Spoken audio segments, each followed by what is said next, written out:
Okay. Great. So hello, everyone, and welcome to today's presentation masterclass, however you want to call it.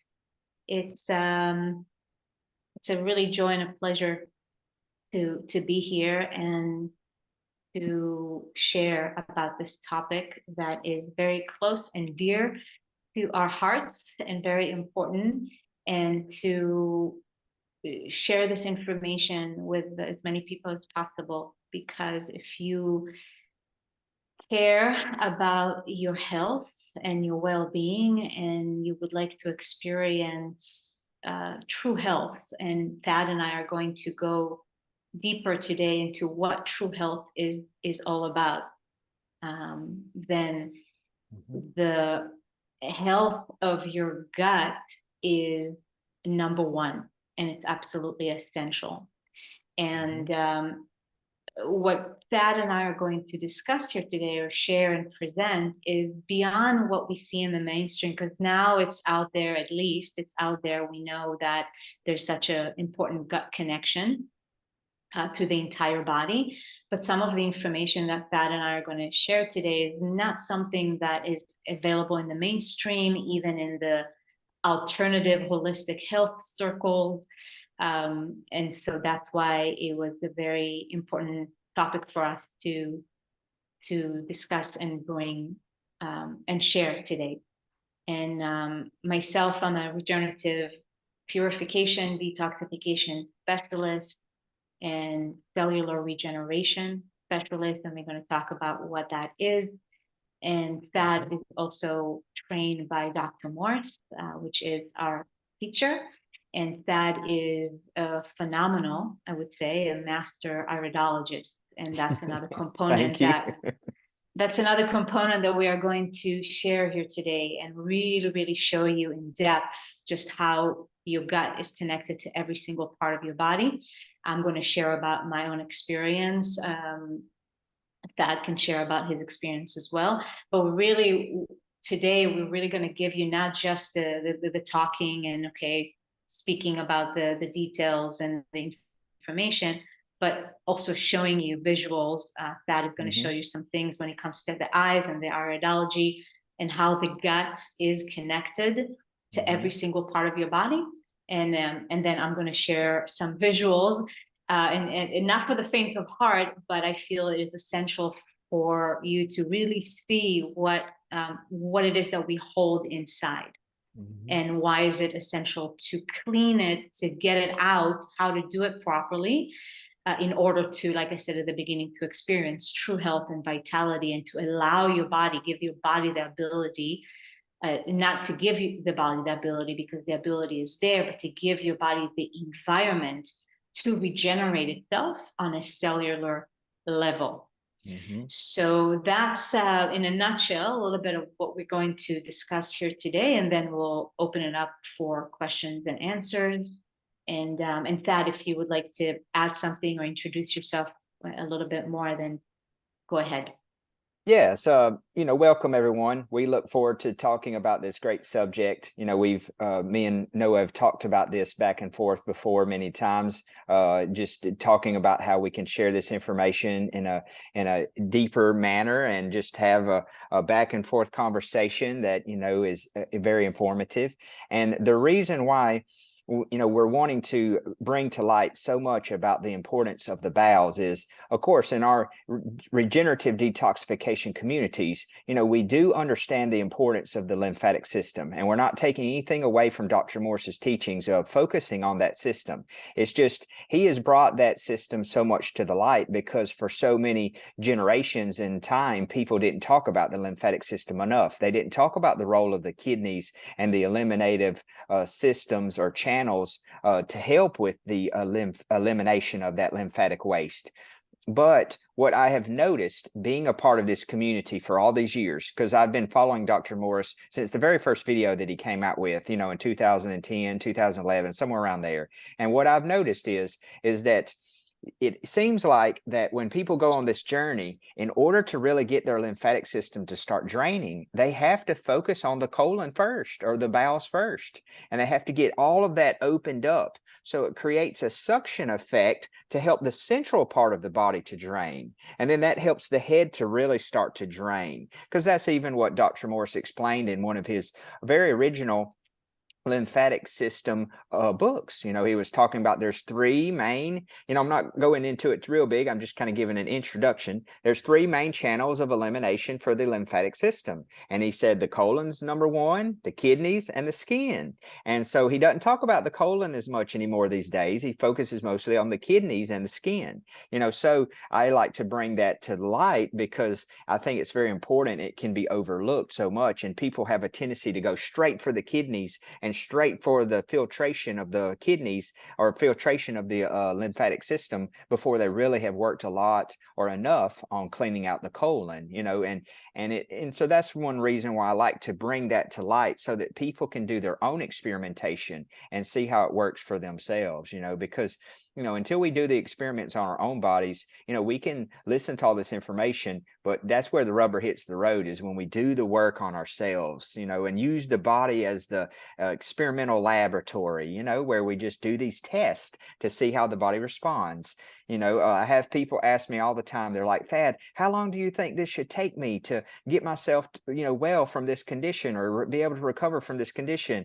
And I'm like, well, I really can't answer that, because only your body really knows that answer. You just have to do the work. You have to go on the journey, you know. So that's kind of my intro tonight, and I look forward to diving into this subject with you guys, you know. Well, Thad, I'm really delighted that you actually brought up the lymphatic system filtration, and you brought up the kidneys. As we know, the kidneys are responsible for removing waste through the urine. However, and this is what you mentioned, which is something that I observed as well, that there's not enough emphasis on the gut, and many people actually put too much emphasis on the kidneys filtering. But as we are going to show today, if every single organ and gland in your body is connected to the gut, then it only makes sense that we go straight to the source. Because although yes, we can do all the things for the kidneys, for the adrenals, we can do the herbs, whatever other method that we can use physically, emotionally, energetically to open up the kidneys, and fasting is a great way to help the kidneys. However, though, if there's parts of the colon that are associated directly with the kidney, and there's something blocked over there, then no matter how much we work on the kidneys, it's going to continue to stay blocked until we remove the block. Yes, most certainly. And I just thought of a wonderful example of that, is that, you know, there's such a thing as an emotional connection with every major organ in the body. Okay, well, let's talk about for a second. If the major emotion that's connected with the kidneys is fear, you know, then how can you expect the kidneys to operate properly if you have lots of fear? Well, if you have a dirty colon, and the colon is responsible for a lot of your serotonin production, even more than your pineal gland, okay, then how, if you don't get your colon properly clean, then how can you produce enough serotonin? How can you help the central trunk and the head to drain properly, so the master glands will work right, so the pineal gland will work right, and then it trickles on down to help the kidneys work right, because the adrenals are working right. So see, again, we can trace it always back to the colon, and it's not saying that, you know, Dr. Morse needs to change his approach. It's not about that, because that was Dr. Morse's big rise to fame, to be his great teaching that he shares with the world, is about the role of the lymphatic system and the kidneys, and that role of that as well, because you see it so much in culture. But I also see such a major weakening of those kidneys because people can't handle their fear. You know, and that's the other component. There's always that strong emotional component with the physical component. Same thing with the colon. You know, the fear, anxiety, and worry greatly affects the colon. You know, so of course, everything really comes back to the emotional, mental, and spiritual stability of the spirit living inside the body, and the body's just the vehicle or the spacesuit. You know, but we have to have awareness first, and we have to see how all these things are connected. And that's why, Dr. Morse's greatest teachings was explaining that we are more than just a physical body, and that we have multiple layers and multiple bodies of who we are, and all those have to be balanced in order to have true healing, you know? Yeah. Yeah, yeah, and we will probably dive into that at Mhm. some point. And Dr. Morse mentions the colon and how Oh important it yeah, is he to just clean it, but he's not, yeah. yeah, it's not He his just main, doesn't talk about it as much as the it's kidneys not and his the main adrenals. focus. Yeah, It's yeah, not, it's yeah. not his main focus, correct. Yeah. And uh, well, and this is what we're going to show again, how much the gut tissue, which is not just the colon, we're talking about the small intestines and the large intestines, and Mhm. what you brought up, that in regards to fear and different Mhm. emotions. And this is another big, big, big piece when it comes to cleaning the gut, are parasites. And although parasites and different microorganisms, fungus, parasites are the biggest ones, they can live in different parts of the body. It's not That's just the right. gut. It's like they do live in other parts of the body. But if we focus for a moment on the gut and the small intestines, the large intestines, those parasites, they control the emotions, they control the whole body, they control a person's mental state, they control a person's emotional state. The way I describe it is that when there are parasites and microorganisms that are present in someone's body, they literally hijack Like a someone's. vampire. Exactly, exactly. And so when we see all kind of disorders on the emotional, mental, psychological level, we try so many things, even nutritionally speaking. Mhm. But as long as those parasites are alive, then they're going to control the show. And that also applies to, and we'll go into, probably we'll have some questions in regards to cravings. Yeah, well, that's what I was just fixing to say, is that a lot of people develop their emotional addiction, their emotional comfort to certain foods because of the role of the parasites craving those foods. That's why so many cultures love their breads and their starches and those things. And that's why certain cultures that they had to use those as survival food, like the English and the Irish, that's why they get kind of, irritable, because their microbiome has generationally been so used to that substance being in their lives, and so they have that emotional connection to it as comfort food, as well as the parasites are like, yeah, that's our food, leave that alone. So Yeah. there's always these ways we can see that how it Yeah, connects. and it really is a. Yeah. Oh, I'm sorry, it was just cutting off for a moment. Yeah. Yeah, and so we're looking at, it's a process. It's a really Mhm. process to release all these layers, and something very fundamental, I would say, to understand and to recognize is that when you are born, each and every one of us, a baby is not born with a clean slate. That's right. A baby can actually be born with parasites, and a lot of babies do because their mother carries them, their parents carry them, but especially the mother. Every single one of us was born with a stagnant, or the level of stagnation depends on the person and the family tree, but you were born with some level of lymphatic stagnation because you inherited it from the mother.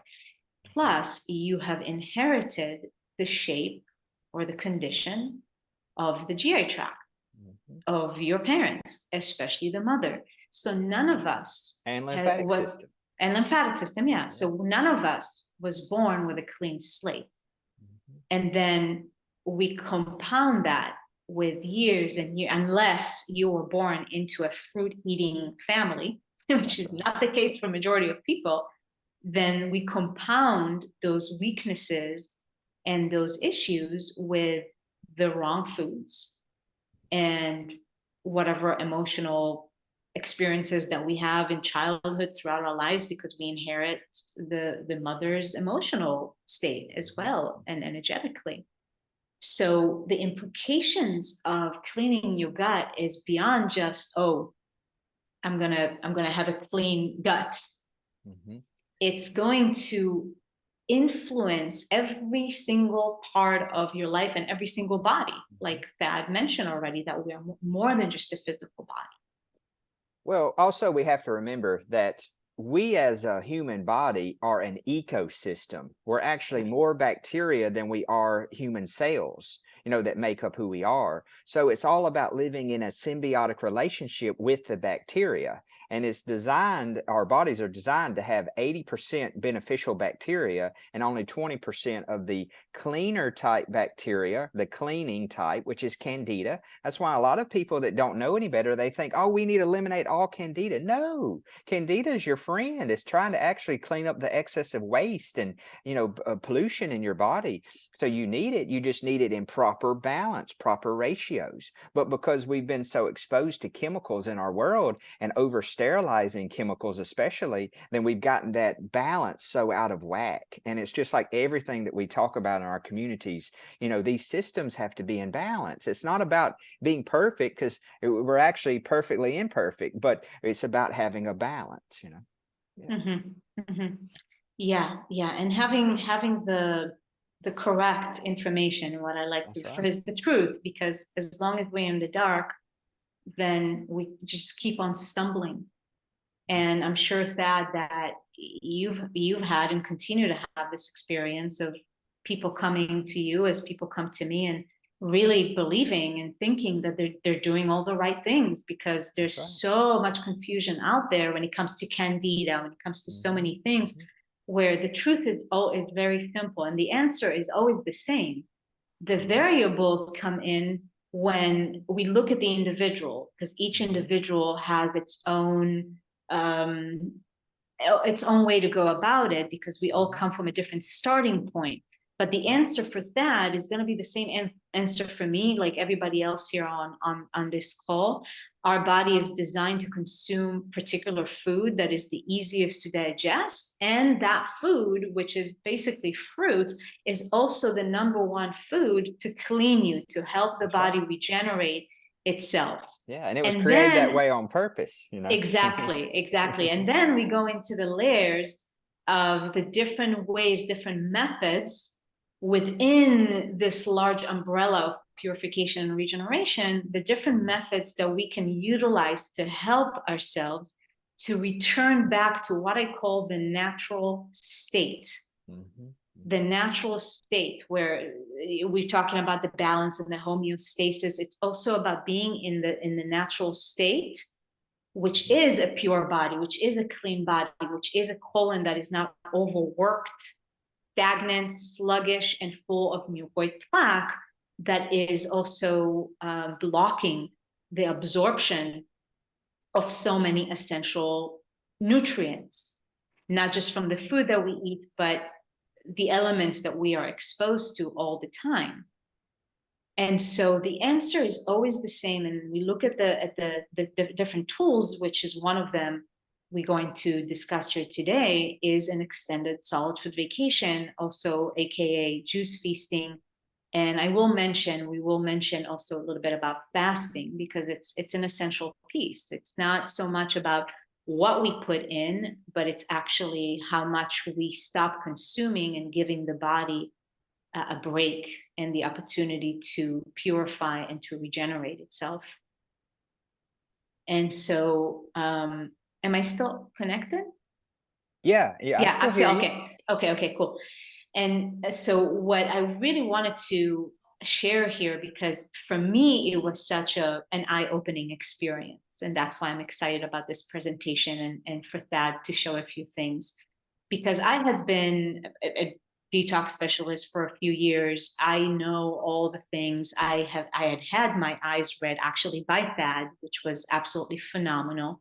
But it's all about timing, right? And I actually had a reading with Thad right before I started a water fast back in 2020. It was 21 days, and of course, it was life changing on so many levels. But it was last year, so it was pretty much around a year after that water fast, and I had another eye reading, and in that eye reading, the person I was working with, she said, "No, you got to go on a solid vacation." And I said, "But I eat mainly fruits anyway." She said, yeah, the fruits are great, but that's your ticket, because everything, and I'm going to share my screen and I'm going to show my eyes and let Thad also just explain a little bit. The main issues for it's all around your gut, because the eyes show us the entire body. And that's it. I heard that, and literally it was 2 days later, I started with a fast. I did a dry fast, and then I went into a solid food vacation. It was 93 days last year. And that's some of what we'll be sharing here today about that experience, and how much of a game changer it was on so many levels. And today I'm on day 78 of a second solitude vacation, and the difference. That's why it's really cool to do several of these, because to see the difference between round 1 and round 2. And also for me, just to add, I'm counting days because it's fun and to show people what's possible. But really, for me, it's more of a lifestyle. I enjoy the liquids beyond being on a solitude vacation. And we shall see how long I'm going to go. But being on day 78, and this time around, with the experience of last year, I can really share from my own personal experience and the way the body regenerates itself. There's some questions about weight and shedding weight on an extended solitude vacation. A lot of people are concerned about that and how to rebuild. So we're going to address all those topics. But I want Thad, to just hand it over to you and maybe show a few of the slides that you have, really showing the connection between the gut and the rest of the body. Yes, I would be happy to, because you were saying that, the other person that, was telling you go on a solid vacation, or solid juice, fast and everything.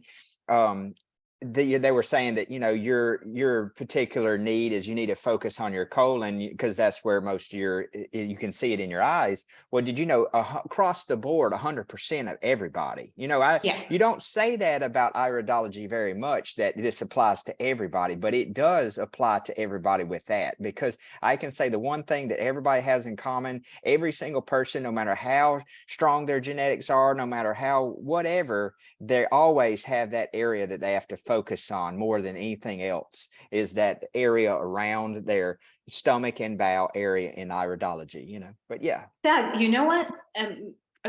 It's best if I share my screen. Okay. So people can actually see what we were talking about. Okay.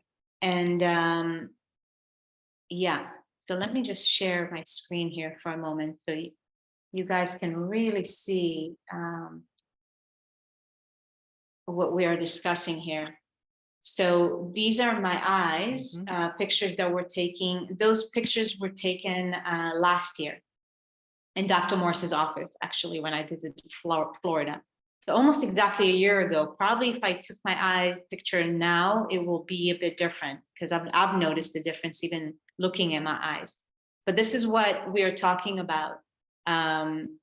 This is the colon area around the pupil. In fact, I mean, I can explain it myself, but I really enjoy when you explain it. So okay, if you can just share what it is that we are looking at over here. Well, first off, that whole area, that main core area, and that is her first by the pupil, is the first area that's usually roughly half an inch in kind of diameter.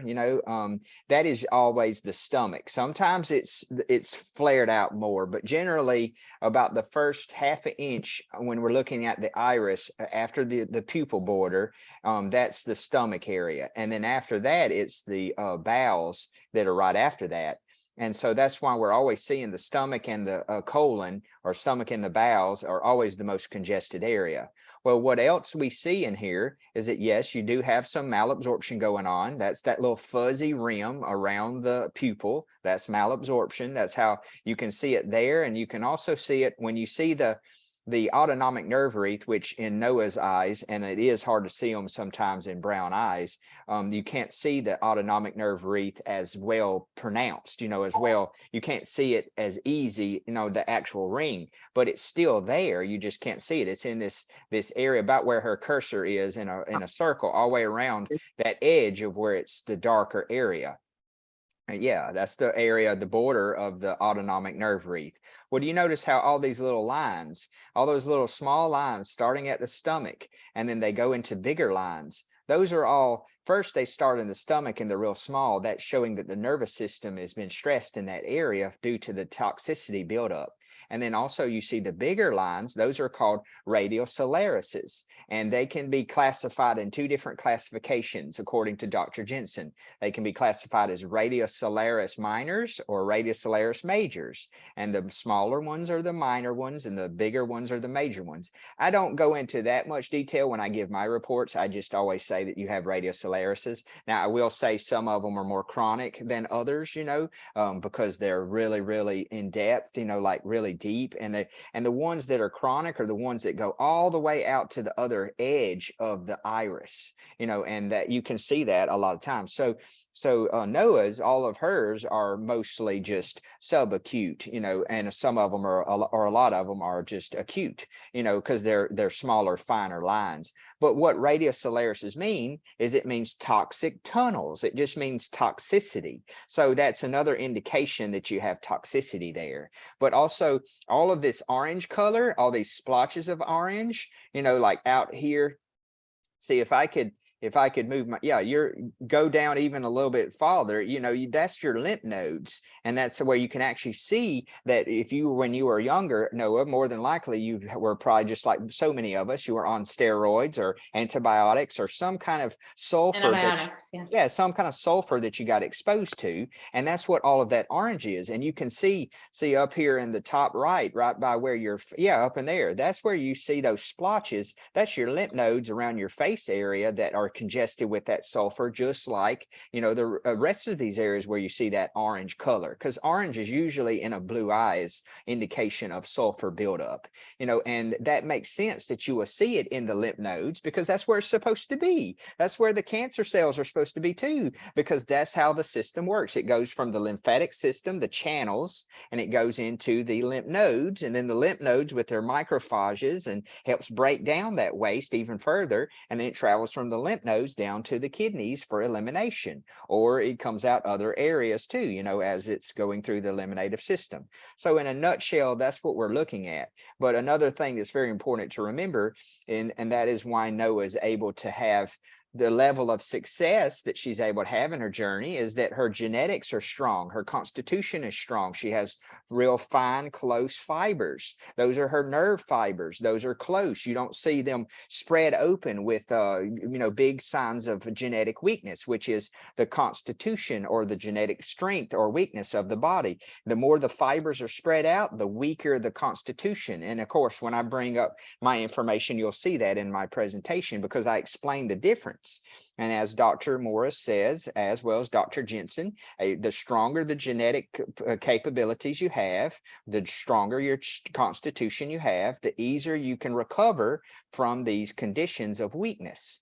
And that's called cellular strength, but also remember, because I just said it in my recent presentation on iridology, is we should never feel like a victim to our genes and our genetic constitution. If you have weak constitution, don't feel bad about it. That's just what you were dealt with in life. That just means you may have to work a little bit harder to get your genetics to come back a little bit stronger, but they can change, because according to Bruce Lipton, genetics change according to our lifestyle and the way we live. So don't ever feel like a victim to your genes, Yeah. Yeah. What I would like to add also is I have the eye pictures, my own eyes on the screen here, is that in iridology, the way it's practiced by us, lymphatic iridology, we recognize, and I can speak from experience because my eye color has changed dramatically in the last few years in particular. There are only two true eye colors, either blue or brown. So I always thought I had brown eyes, and I always wanted blue eyes because my mom has blue eyes. The whole side of my family from my mom's side is blue eyes because it's from East. My mom is from Eastern Europe. And I was always very like, oh, why didn't I get her blue eyes? Little did I know that I actually did. And I was just in Israel actually recently after many years. And I got a close look at my brother's eyes, both of them, and both of them have blue eyes. How do I know that? How do we know that? In a true brown eyes, you would never see these different shades of what seems to be blue and green. And seeing how my eye color has changed from darker brown, and now it's getting lighter and lighter to kind of like hazel color, and I'm starting to see more green. That wouldn't happen just on its own. So I don't need science to prove me anything to actually, I see myself how my eyes are changing. The brown color that we see in what's supposed to be a blue eye is what we've talked about, lymphatic waste. And So basically, waste. And chemical waste, right, waste in general. Yeah. It's just an accumulation of waste. And as I said earlier, none of us was born as a clean slate baby. And also that's another reason why many parents say, oh, my baby's eye color changed. It was blue when they were born, and then a few weeks later, it got darker. Yeah, go ahead. And I've had a lot of people say that in our community was after they had some kind of medication that they were exposed to, Yeah. Either that or yes, it's just or just lifestyle changes, a lot of things. Yeah.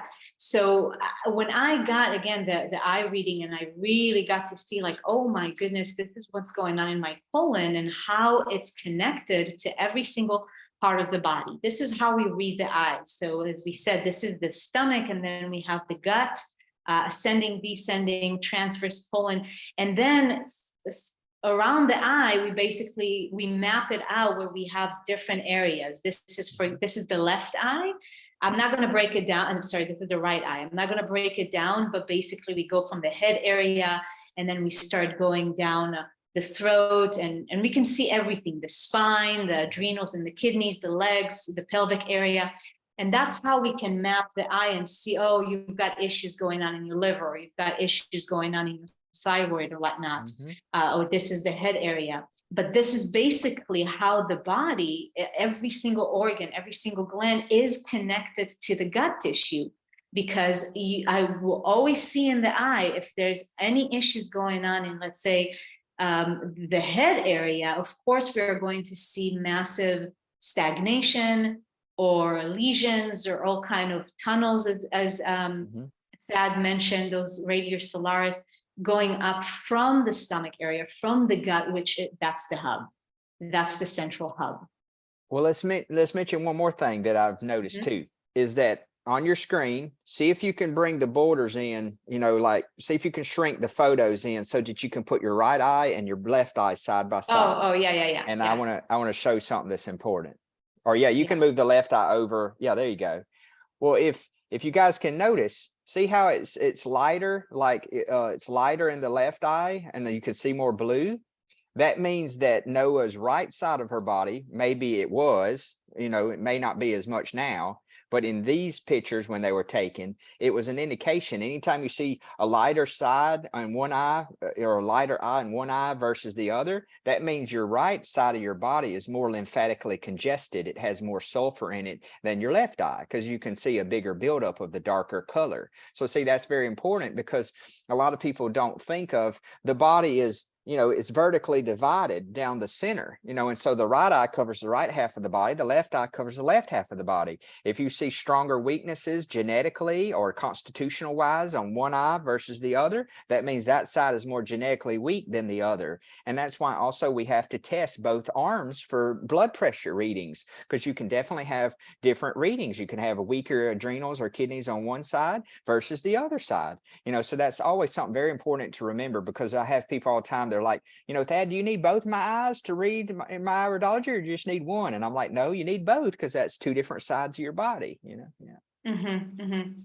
Okay, so I wanted to show you the eyes. In fact, now that we have, after we've seen the actual eyes, if you could share your screen and show the gut embryo, and the embryo, the gut tissue. Yeah, So I'll show it to you. this is really essential to recognize and to understand, again, deeper understanding of the gut connection, that it begins from the moment that we become a human. When we develop in the embryo, we see how everything stems from the gut tissue, and that connection stays with us as long as we are in the body, want it or not. That's right. This is what I was talking about how the body's divided vertically. And this is what I just presented to everyone just recently too. But what Noah's getting to, and see, this is where Dr. Morse himself talks about that. And he talks about, this is directly from, this quote right here is directly from one of Dr. Morse's readings that one of my clients, they sent me the reading they got from Dr. Morse, and they said, Thad, can you help me to understand his handwriting? I can't understand his handwriting. And then I took all of these quotes from Dr. Morse's own reading, and I put them in my own readings. And I love to share that with people. But look at what he says here.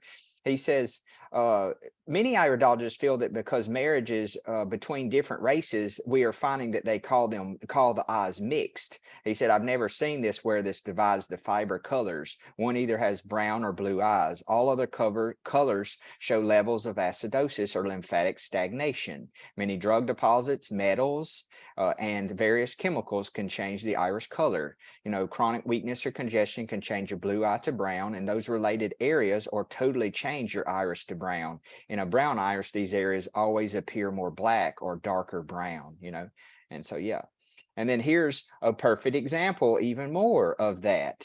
See how at the top left, that's a blue eye that doesn't have much going on at all, but you can still see the white ring and their autonomic nerve wreath around their colon area. And that's definitely a sign that they have stagnation still in their colon, even though they have very, very strong genetics and they have very little stuff going on, but they still have stuff they have to work on, of course. And then it goes to the white eye right beside it, that they still have very strong genetics, but they have heavy accumulation of lymphatic waste, but it's in the acute stage.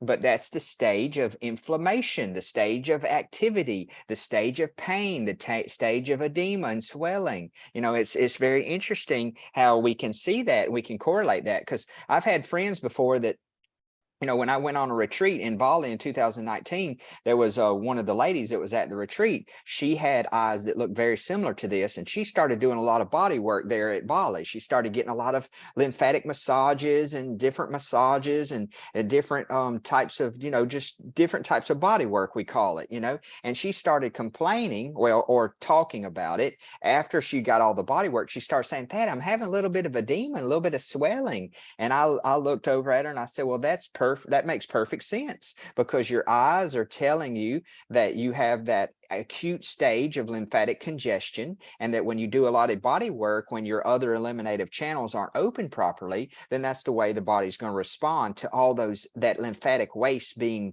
moved around in the body from all the body work and all the massages, and when you don't have the channels of elimination open for that waste to drain. That's why I've told people for years, especially after I heard Dr. Morse talking about it too, is that you don't really want to do a lot of stirring up and a lot of body work on the body, properly if you don't have those channels open, because it's kind of like stirring up a whole crowd of people inside your body and having them all rush to the door to leave, but then they find the door is blocked. It's kind of like, in a way, it kind of puts a little bit more stress on the body's tissues because they don't have a place to escape. They don't have a place to leave.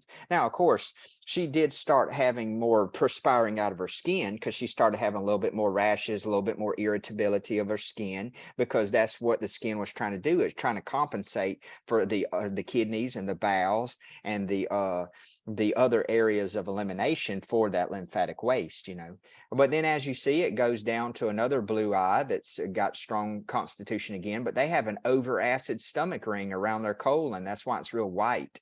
And then it goes to the next one, which they have lots of sulfur buildup, and a lot of lymphatic stagnation in the subacute stage. That's why it's real yellow. But they don't have as much sulfur because it's not as orange. And then it goes to green, which green and brown are more kind of chronic, but brown is definitely more. And then this is where the blue eye is trying to turn to all brown. And then these are pictures of true brown eyes. Now, the top two photographs on the right, they could be blue eye, even though you don't see any blue.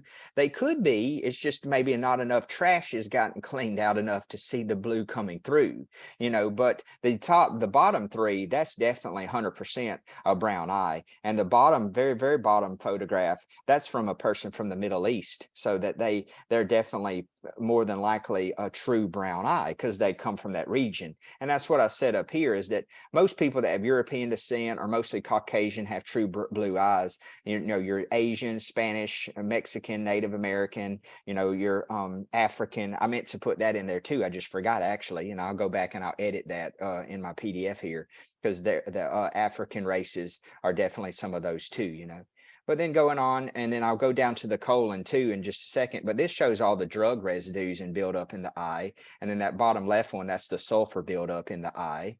And that's why you see so much orange, and these are called psoriasis spots, or hyperpigmentation spots. And those can also be inherited, but that's a lot of times from toxic settlement, and also from drugs and different things, going on in the body. But then this was talking about the cellular constitution that we were talking about.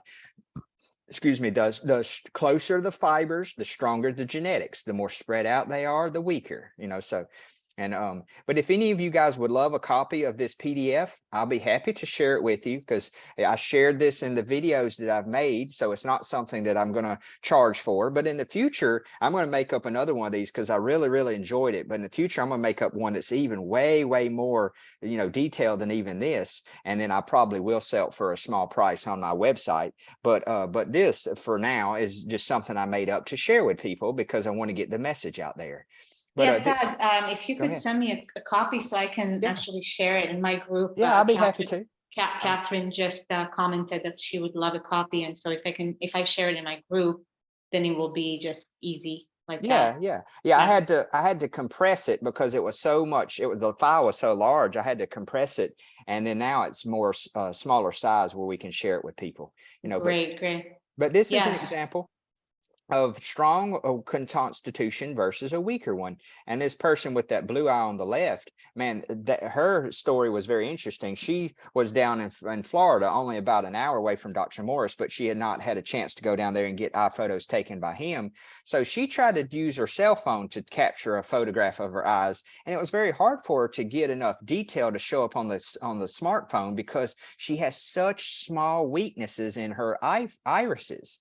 So I told her, I said, well, I'm coming down there to Dr. Morse's level 2 class, so I'll just come by and meet you and get the pleasure of meeting you and all that, and then I'll take your photographs for you with my camera. And so that's what I did. And so that's why it was really hard to see all those things in her eyes, because they were always so small. But you can see she has really chronic malabsorption. See that real hazy line right there around her pupil? She has chronic levels of malabsorption. And then this person on the right, that is a very good example of someone that has major weaknesses in their constitution because their fibers are so spread out. I mean, it would take me a full report I mean, that would be lots and lots of Yeah, this information is I would have to write out to tell you what the, all those things are, this is massive. And Yeah, Thad, and that's I would just like one to, eye, I would like to chime in Yeah, what you showing here with the malabsorption, which pretty much, I know you've seen many eyes, same for me. yeah, It's pretty much present for every single person, the malabsorption. It's just at various degrees. that's And right. Thad is now showing that brown Yeah, circle around the pupil. That's the malabsorption. So I wanted to that's right. chime in because one of the things that I hear constantly is that people talk about deficiency. I'm deficient of this, I'm deficient of that, and blah, blah, blah, blah, blah. And just to burst the bubble, there's no such thing as deficiencies. And what I mean by that, deficiencies are, we can correlate deficiencies to either malabsorption and or a malfunction of the responsible gland. So the adrenals, for example, are responsible for utilization of many different minerals that people are deficient of. Same thing with the liver. But and I stay focused on the topic today, and again, cleaning out the gut. That malabsorption, it plays a huge role in why people seem to be deficient. And remember, the body is a multi-layered machine, and everything is connected. But that malabsorption can only be addressed by cleaning the small intestines, because that's why I That's see right. people get into the world of supplements and get into the world of I'll take this and I'll take that and I'll take this and I'll take that. And you know what? Even if you eat the fruits and you take the herbs, but if you are malabsorbed, your body is actually not absorbing much of what you're putting in. And that's why the answer is not to keep putting in, but to take everything out and give the body the opportunity to return back to its natural state, which is not malabsorbed. That you can absorb everything when you do choose to put it in. And the thing is when you get to that level of regeneration, your body becomes what I call energy effective. You need very little to be sustained and energized and vital, because all those issues of malabsorption and malfunctioning glands are no longer at play. Mm-hmm. Okay, so less is more. And cleaning out your gut is going to be the answer to all kind of quote unquote deficiencies. Because even when you go to holistic doctors these days and naturopaths, and all they do is pump you with supplements. And it's no different than pharmaceuticals. It's just addressing the symptoms. Now, you may see some sort of a improvement, but that is not a long-lasting improvement. It's just like putting a Band-Aid on a deep wound that is gushing. It's going to stop for a little bit, but then you take off the Band-Aid and you find like infection, and that wound was never taken care of. So it's the same thing with addressing the root cause of what we call, what we've been taught, deficiency. Mm-hmm. Well, and what I would add is the reason why a lot of people have problems so much with malabsorption is because they gravely underestimate how much certain substances build up residue in the body, and especially the Yes. GI tract. Like Yes. they say, I haven't read any verifiable research paper on this information, but I've heard some people say in our communities over the years that it can take 3 months just to get one serving of oil residue out of the colon, because it takes that long to break up that residue. Because we all know we can do an experiment. We can take a jar full of marbles, pour just a little small amount, maybe just even half of a teaspoon of oil over those jar of marbles, and every single one of them is going to be coated with a residue that, and the only way you're going to get off the marbles is if you use soap. Okay, you can't use soap inside your body, so you have to use the art of detoxification, the art of things that will break that old lipids up, and what a lot of people do that they mistakenly do because they don't know any better, because it all goes back to awareness, because you can't blame yourself. If you don't know, you don't know. It's just, it goes back to that. And that's the main mission that we're trying to do, is just raise awareness. is that a lot of people, they'll go on a detox for a month or a month or two, and they'll be like, yeah, I did so good, now I could celebrate. And then they'll have another serving of some kind of a food that is emotionally sedating, that then it stagnates their body back up when their body was just starting to get to that stage where it was getting cleaner. And so that's when it's hard, because the small intestines is so much smaller than the large intestines. The large intestines is generally about the size of our wrist. That's what they say. And the small intestines a lot of times like the size of your thumb or something. And so you can't use colonics and enemas for your small intestines. So you have to use the power of the herbs and the fruits and fasting, of course, to break up all of that. And of course, you do have some absorption in the large intestines and in the rectum, but you don't have as much as you do in the small intestines. So that's why I brought this up from Dr. Morse again, that he says, it talks about that, about the dairy products, the white flour products. It starts the beginning process of coating and impacting the intestinal walls. And it's not just inside the intestinal area where the waste flows, it's in the wall of that, just like he said right here, the intestinal wall. It's not just on the inside. So even if we did do colonics and enemas, you still have to get that buildup to come out of the inside of that organ as well. So that's why we use the astringent fruits and the astringent herbs to help pull that mucus and that congestion from the wall of those organs. Yeah, but go ahead, Noah. Yeah, go ahead. And the astringent juices. That too. That's so Thad, go ahead and show that diagram of the gut and how it's the tissue itself. And then wait, so I was already on it. I opened up. Yeah. Okay, now let me back up. And now, all right, now this is what the beginning of that from Dr. Jensen, but I will show this photograph first because this is what Noah wanted me to show. First, this is showing the primitive gut tube that Dr. Jensen talked about in his book. And this is, I'll read the other part up above in just a minute, but this is what Noah's talking about. But then this was another photograph from Dr. Jensen's book called the Doctor-Patient Handbook. And it shows what we're talking about, the correlation between the large intestines and these different areas of the body. And it's very common, and I talk about it a lot in this PDF. It's very common that we see people that have congestion in their descending colon, because by the time all the waste moves through all the small intestines and it gets over here to the descending colon and the sigmoid, it's already way more putrid and way more rotten and way more decomposed.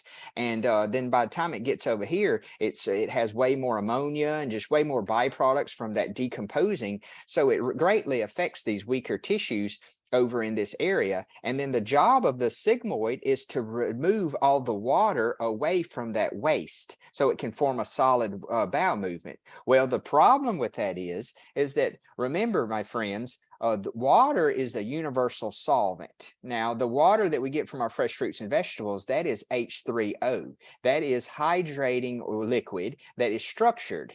That's where we get most of our hydration from. Now, if the body is strong enough, it can convert like spring water over to H3O, but it takes that work of your body to be able to do that. But you can get a direct absorption with hydration from the living waters found in the fresh fruits and vegetables. And that's also why we believe so much in the juice fasting therapy, because you're flooding your system with great hydration. So that's even more helping to get hydration into those cells that have been dehydrated.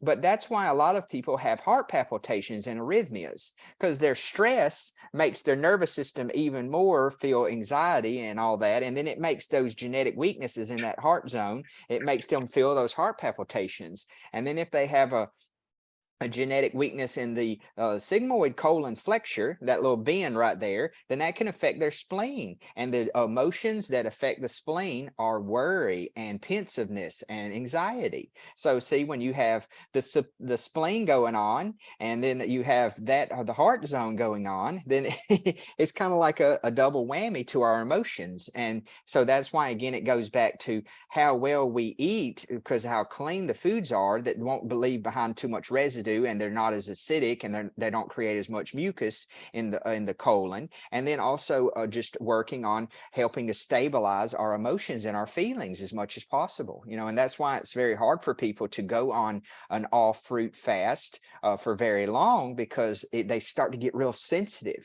I've heard people many times, they're like, Dad, I tried going all fruits for more than a month and it got to be too hard. I was sensitive to everything. I was crying every day. I was just sensitive to people's energies and emotions. And I was like, well, welcome to the real world, because that's really how we're supposed to live as humans. And we're just supposed to learn how to, live in a way that we can stay in harmony and balance. It's just so much of our culture as being humans, we suppress all of that by escaping, watching a movie, eating certain foods, just some form of escape where we don't feel comfortable allowing ourselves to truly feel the depths of life, Yeah. Mhm.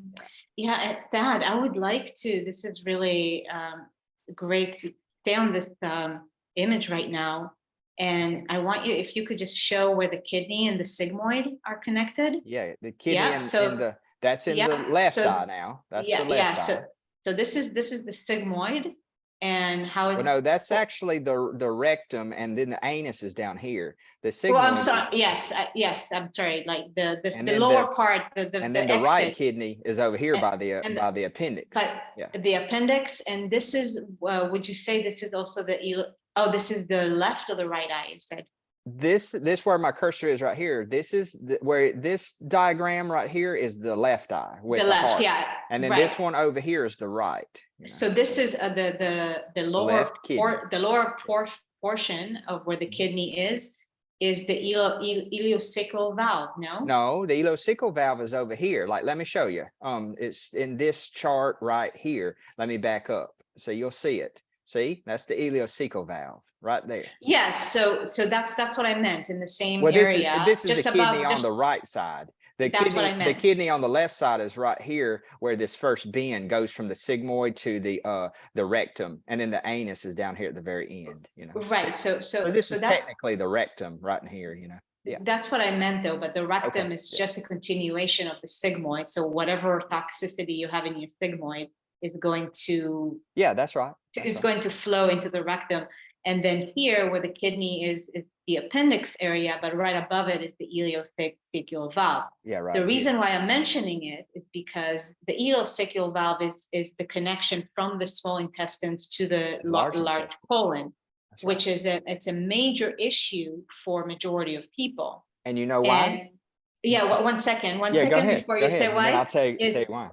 what I'm wanting to show in this photograph or to point out is, again, one of the reasons why many people have so many issues with their kidneys. And not to focus just on the kidneys, but look at that. These are the most problematic areas for the majority of people.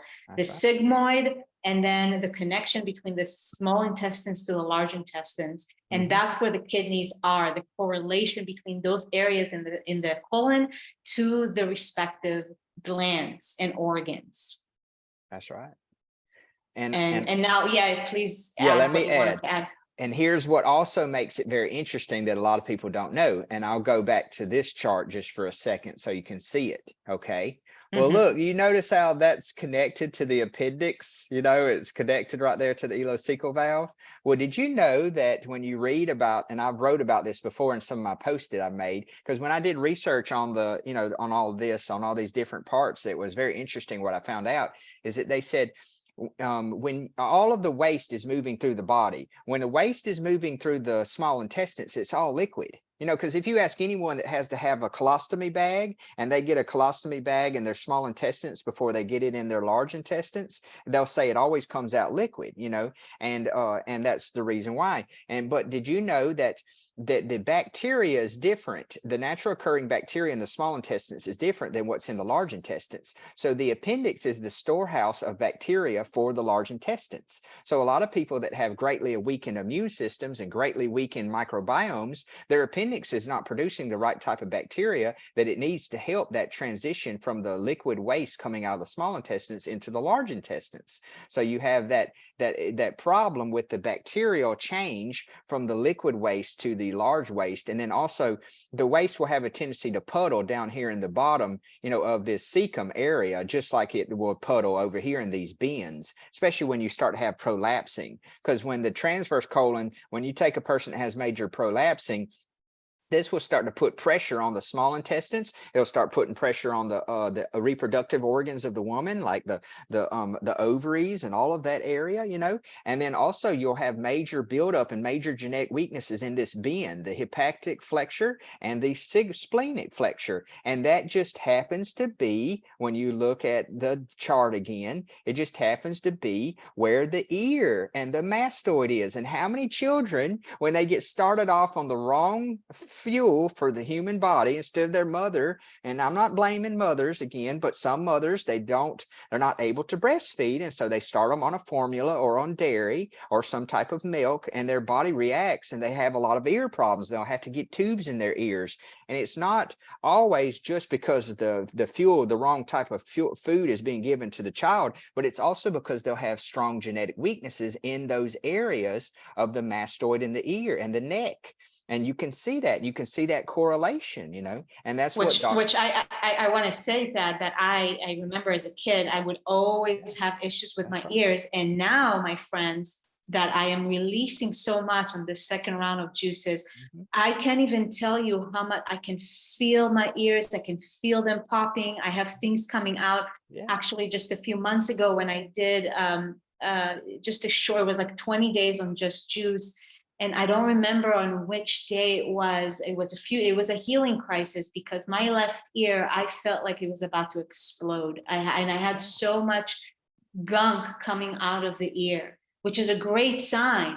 But it's again making those connections. If you look back at your life, and if you had things like acne, dental issues, anything to do in the face area, in the ears, it's all connected, as being shown here right now. Yes. It's very, I'm just messaging everyone on Facebook. I keep sending messages to everyone to let them know, come over here and talk with us and join us, And wonderful Rhonda, down there, she made a post too, sharing with everyone. But let me back up a little bit, Noah, and let me read this up here, because this is very powerful. Because I have, ever since I read this from Dr. Jensen's book, because when I really got so inspired, after leaving Dr. Morse's level 1 class, I got so inspired to want to learn more about iridology that I just started buying like all of the different Dr. Jensen books that I could get my hands on. And this was one of the books that I found. And you can get this book off of Amazon. This Guide to Better Bowel Care. It's only like $15, but it was a wonderful book. And if you don't read any other part of the book, read chapter 4, because chapter 4 is what's so powerful and is what really made me see the connection between the colon and the rest of our body. But this is what Dr. Jensen said. And to give you a little bit of background from that book, is that how he called this his greatest discovery. And for the man that was so informative to the world about iridology, for him to say this was his greatest discovery, that shows you the great importance of it all. But that's what he said at the first of this chapter. And what it led him to all that is he was having problems with his leg and his hip. And so he went to all these doctors and they couldn't find what the cause was. And then he started saying, something come to his mind, and he said, well, I'm gonna look at my iridology photographs. And he said he could notice that he had a strong weakness in that area of his leg and hip. And then that's when he started studying embryology and these other things to try to come up and figure out what that connection could be. And that's when he come out with what he says right here. He said, to learn more about the bowel reflex, which I named the neural arch reflex, I began to study embryology. I learned that by the second week of formation, the embryo takes the shape of the primitive gut tube and its nervous system begins to form. This means that the bowel tissue and the nerve tissue are very intimately related. And then by the 4th week, buds such as the lung bud and the liver bud begin to bulge out from the gut and nerve tissue. And then by the 6th week, most of the organ buds begin to form. These organ buds, I suddenly noticed, are covered with a membrane made up of the same tissue that formed the bowel and nerve tissue in the earlier embryo. That was when I realized that the tissue of the primitive gut surrounds each organ with a membrane. All of a sudden it came to me. This is how the genetic weaknesses of the mother and father are passed down to the children through the gut and nerve tissue that becomes the membrane covering the organs. where the bowel has an inherent weakness, the organ that developed from that area of the bowel also has an inherent weakness. This is the key to the neural arch syndrome, or neural arc syndrome. I could now see how certain areas of the bowel were reflexly related to specific organs. Any genetic weakness in the bowel could affect the performance of an organ associated with that part of the bowel. Toxicity or nutrient depletion in one would affect the other. This makes that part of the bowel and that organ more subject to breakdown and consecutively to diseases. And that's what, earlier, we were showing when I zoomed in, and I'll do it again just so everyone can see. This is what he was talking about. This is from his book, and see, it even says, during the embryonic stage, the organs and limbs bud out from the bowel. And see, that's what that black area is. That's the primitive gut. And see, that says the heart bud, the liver bud, the umbilical cord, the leg bud, all of those things coming out, and it's very interesting how we can see that, so I'll leave it on the screen just for a second. So when people watch it back on the recording, and then if you look over here, this is something else we can talk about just for a second. It says it right here. He says on this area, if you see my cursor, it says the colon produces reflex conditions in various organs in the body. The organs opposite to the particular part of the bowel in the above chart shows what part of the body is affected by the colon directly. Symptoms in various parts of the body are related and many times eliminated when the intestinal flora has been changed. No matter what conditions we have in the body, it is altered by the bowel, whether it is good or bad. From the Science of and Practice of Iridology by Dr. Bernard Jensen. So that's what we are talking about. But then one more thing I want to talk about before we go on is, see, here's the chart, and see, that was why I made the presentation flow from that, talking about that, to now to the chart, because you can see how he made the chart in the way that he did. Is that the center part is the pupil, over here in the right eye, if y'all can see my cursor, and then right around that's the stomach, and then this is what we were talking about. There's the cecum that starts in the bottom, and there's even the appendix that comes off of that. Okay, and then you see this, and let me zoom in some so you guys can see it even easier.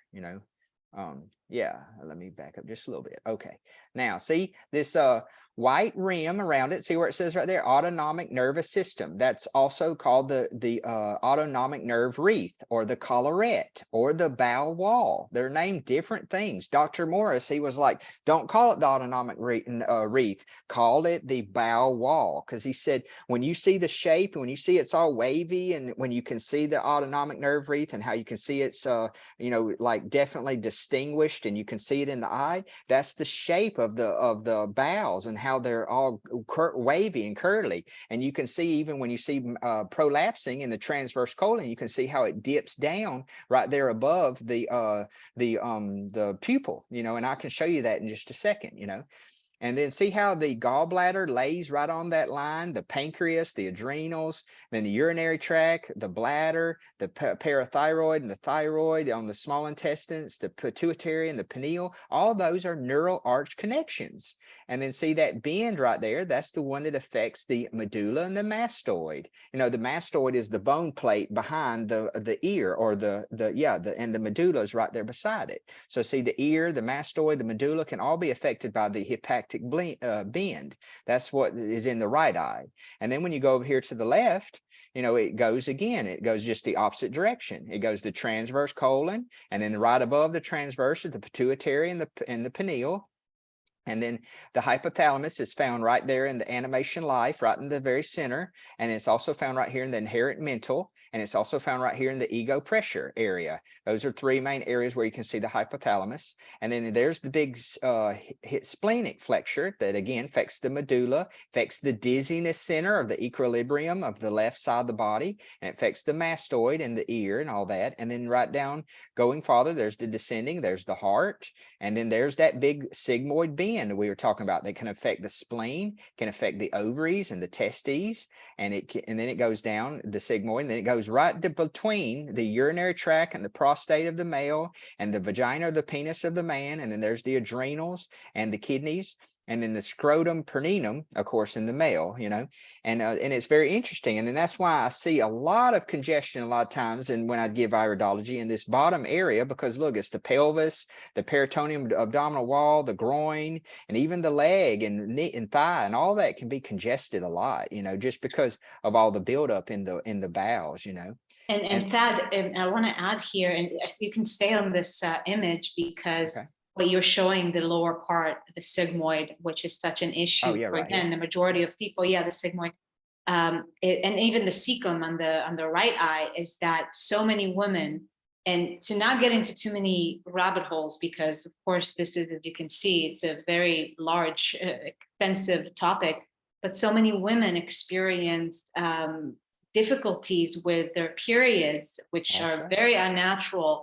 And this is all due to the heavy congestion and toxicity accumulation in this area, because as you can see how the ovaries are affected, the pelvis, and of course the uterus, this whole area, the lower part That's right. of the female body is affected by That's right. these areas of the colon. And so when women think or believe that PMS is normal, that heavy periods are normal, that periods are normal at all, that the bleeding is merely a way for the body to try and push that toxicity out. For us women, we have one additional channel that the body utilizes because the body is smart. It's preparing itself every month to host a baby, and it's not going to host a baby in a toxic uterus.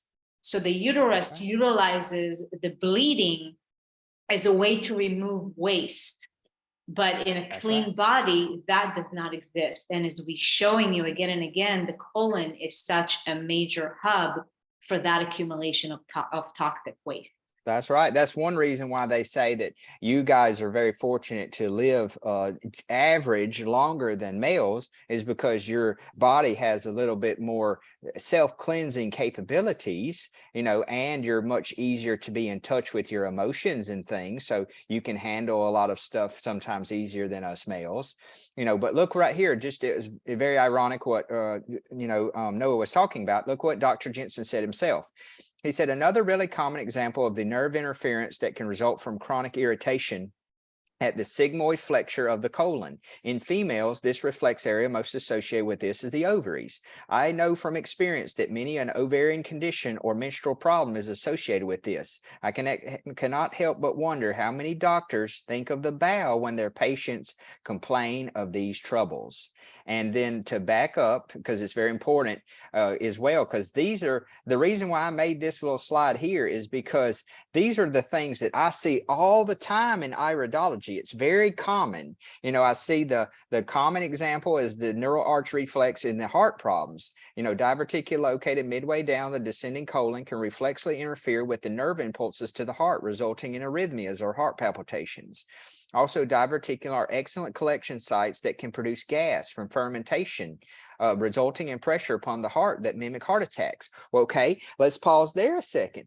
Think about how many people eat the wrong kind of foods that are combining in the wrong way. Even when we're trying on this fruit and vegetable journey, we try to combine fruits with other foods, and then it causes fermentation. And then that fermentation creates other symptoms that we experience, including heart palpitations and heartburn and all kind of things. And then people start getting their mind too engaged, and they start thinking too much into it and start worrying too much. And then it makes it where it exacerbates this feeling from the nervous system, of what's going on because of all these different things that are, affecting their body in these different ways. So the reason why we take the time to talk about this is to raise awareness, so that when you know what's going on, you can center yourself and you can talk to yourself and talk to your body like the young child within, and you can say, no, it's okay. I know what's going on. I know what I did. I didn't eat the right way, and I had a little bit of,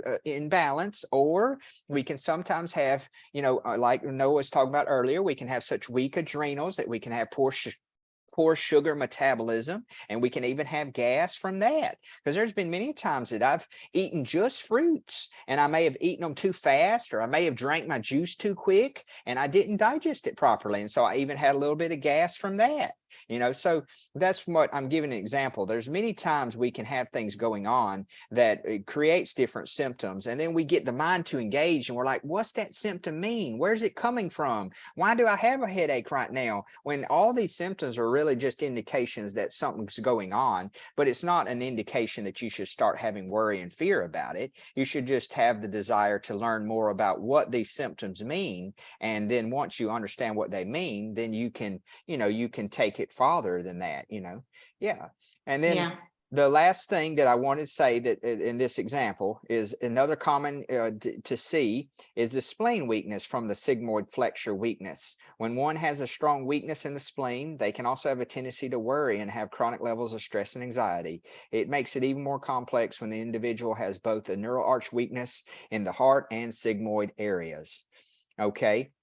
And then to wrap it Yeah. all up, and then we'll go on to something else, Noah, if you want to, this is a perfect example of someone in our community, and of course she will remain anonymous because I'm not going to name no names, but she was someone in our community that a couple years ago, she's not active in now, but a couple years ago she was more active, and she was always the worry wart. She was always asking loads of questions. She was always having high anxiety. She was always worried about everything. And I said to myself, even before she sent her eyes to me, I said to myself, I bet she has a strong spleen weakness, because it was just ringing in my head with intuition that I was like, she's acting like she's having a spleen weakness. And when she sent me her eyes, I was like, bingo, there it is, that red arrow. That's the genetically weak spleen issue that she had. But also she has a lot of other stuff going on. The reason why she was acting the way she was is this yellow area. That's a chronic hypothalamus weakness in her animation lifeline. That's very important. But then it makes it even more complex. It's right across from the adrenals. The blue arrows, the adrenals, right beside, it's actually adrenals right beside the thigh, and then she has the ovaries. That's ovaries right there beside the spleen. And then right in the middle, that's the sigmoid flexure. And then she has a chronic heart zone weakness. And then over here is the thyroid and parathyroid. So see, she has all these things going on. And then see, her autonomic nervous system, her wreath or her bow wall is wavy. See all those, the waves, and it looks like rope, and it has the peaks and valleys. That means that it's all irritated. Her nervous system is irritated and her bow wall is irritated. See that faint red ring around her stomach? That's the stomach ring. That means she has an under acid stomach ring. That means she doesn't have enough stomach acid to digest her foods properly. And then plus she's a blue eye. There's some stress rings. She has sulfur buildup. She has lymphatic congestion, both in the white level as well as the yellow level. So see, she has so much going on, and that's just one eye of the body. You can imagine what the other eye looked like, of course. And so that's why I'm giving an example that sometimes things can be compounded. And then on top of that, she smoked cigarettes, and she couldn't ever give up smoking cigarettes. The more and more I talked to her about it, because she was using the cigarettes as a crutch. That's what she always did to try to relieve some stress, like a lot of people try to do, with cigarettes, because of the nicotine and just the whole habit of the reason why people use cigarettes a lot of times for helping relieve stress, But yeah, go ahead, Noah, if you wanted to say something now, and then we'll go on to something else, Yeah. I feel, I mean, of course, we can be here for hours on end. I would like to, if you can unshare your screen, Thad, for a moment, yeah. and just to check in with those that are present now. Uh, Just put it in the chat. We're going to open up for question if you wanted to ask that in just a moment, because there's something I would like to share before we get to the question segment. But in the comments, just to share anything, okay, because this is a lot of information, and yeah, just anything that maybe you have, like a aha moment or anything that you're receiving from this. Catherine saying that it's been so fascinating and eye-opening. Indeed, that's what I always say in my eye readings. Like, it's an eye-opening experience, and bringing back again how I started with the motivation, right? When people ask, like, how do you stay on an extended solid food vacation, or on the fruits, as Thad said, it's the why, because we do, I'm still being challenged, some days, yeah. when the cravings come up, or it's less and less, but it's what keeps me on track is that why. And when you see that connection, and this is something every single person must know, and every single person that is thinking about conceiving a child must see this chart of the gut tissue and how it's being formed, and to know that the baby inside mama, that's what's happening right now. And whatever she's passing on to the little one is going to need to deal with that, and actually even more so, because each generation is actually weaker.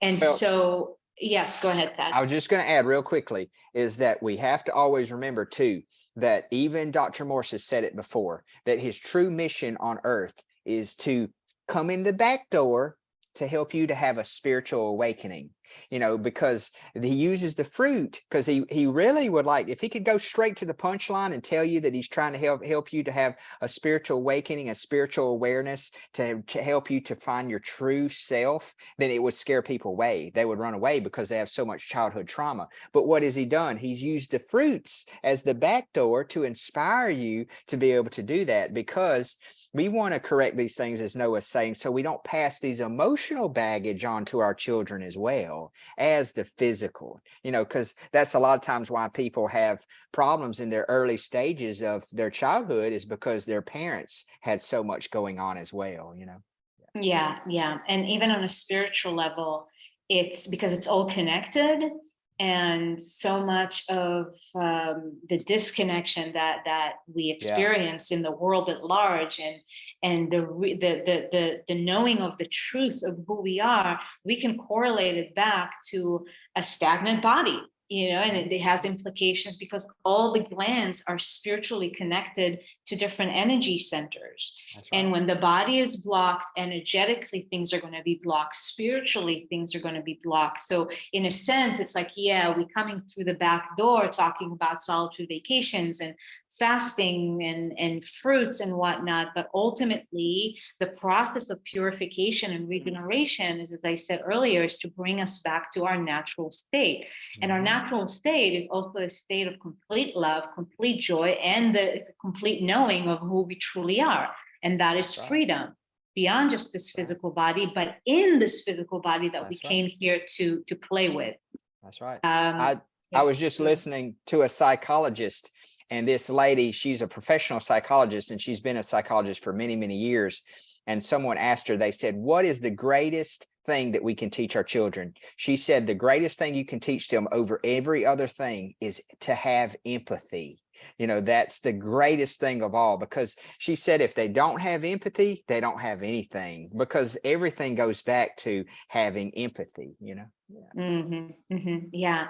And thank you for the comments here. Yvette saying that it's very helpful to understand how the body works and what the eyes are telling us. And Rhonda, wonderful. She's, what a relief. Early on, she said, I was going nuts over kidneys, not filtering, but I began to do better as I did incorporate the fruits and juices. So glad to understand the gut bowel care as worthy of attention. Makes so much sense. Loving that term, solid food vacation. You've got my attention.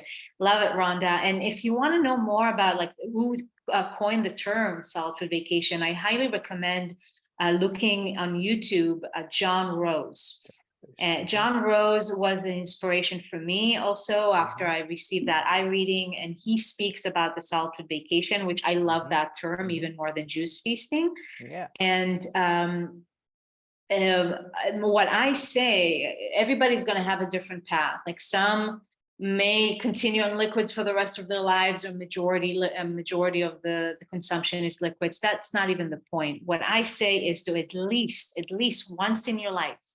And if you put things in perspective, there's a lot to life. And so dedicate 90 days, at least once in your life, to go on juice only. That's right. I just, there's nothing I can recommend more. And within the window of juices and such, to also incorporate the non-consumption, the fasting, which maybe Thad and I will do a separate video just speaking about fasting and the art of fasting when we look at water and dry and whatnot. And so, but once in your life to dedicate to 90 days to go the distance, John Rose, that's what he says, go the distance, 90 days. Take the hero's journey. The hero's journey. And I can speak from my experience, again, doing 93 days last year and now second time around. And it's like once, yes, my recommendation, but definitely do more than once in your life, because here's when we're looking at the scrubbing, you know. And I remember a couple of months ago, I was actually cleaning someone's kitchen and the sink was so disgusting and coated with like gunk.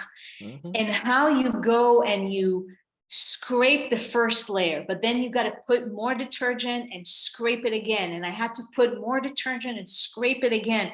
And it's the same thing, layers. And you saw my eyes. So not everybody's dealing with the same load like I do.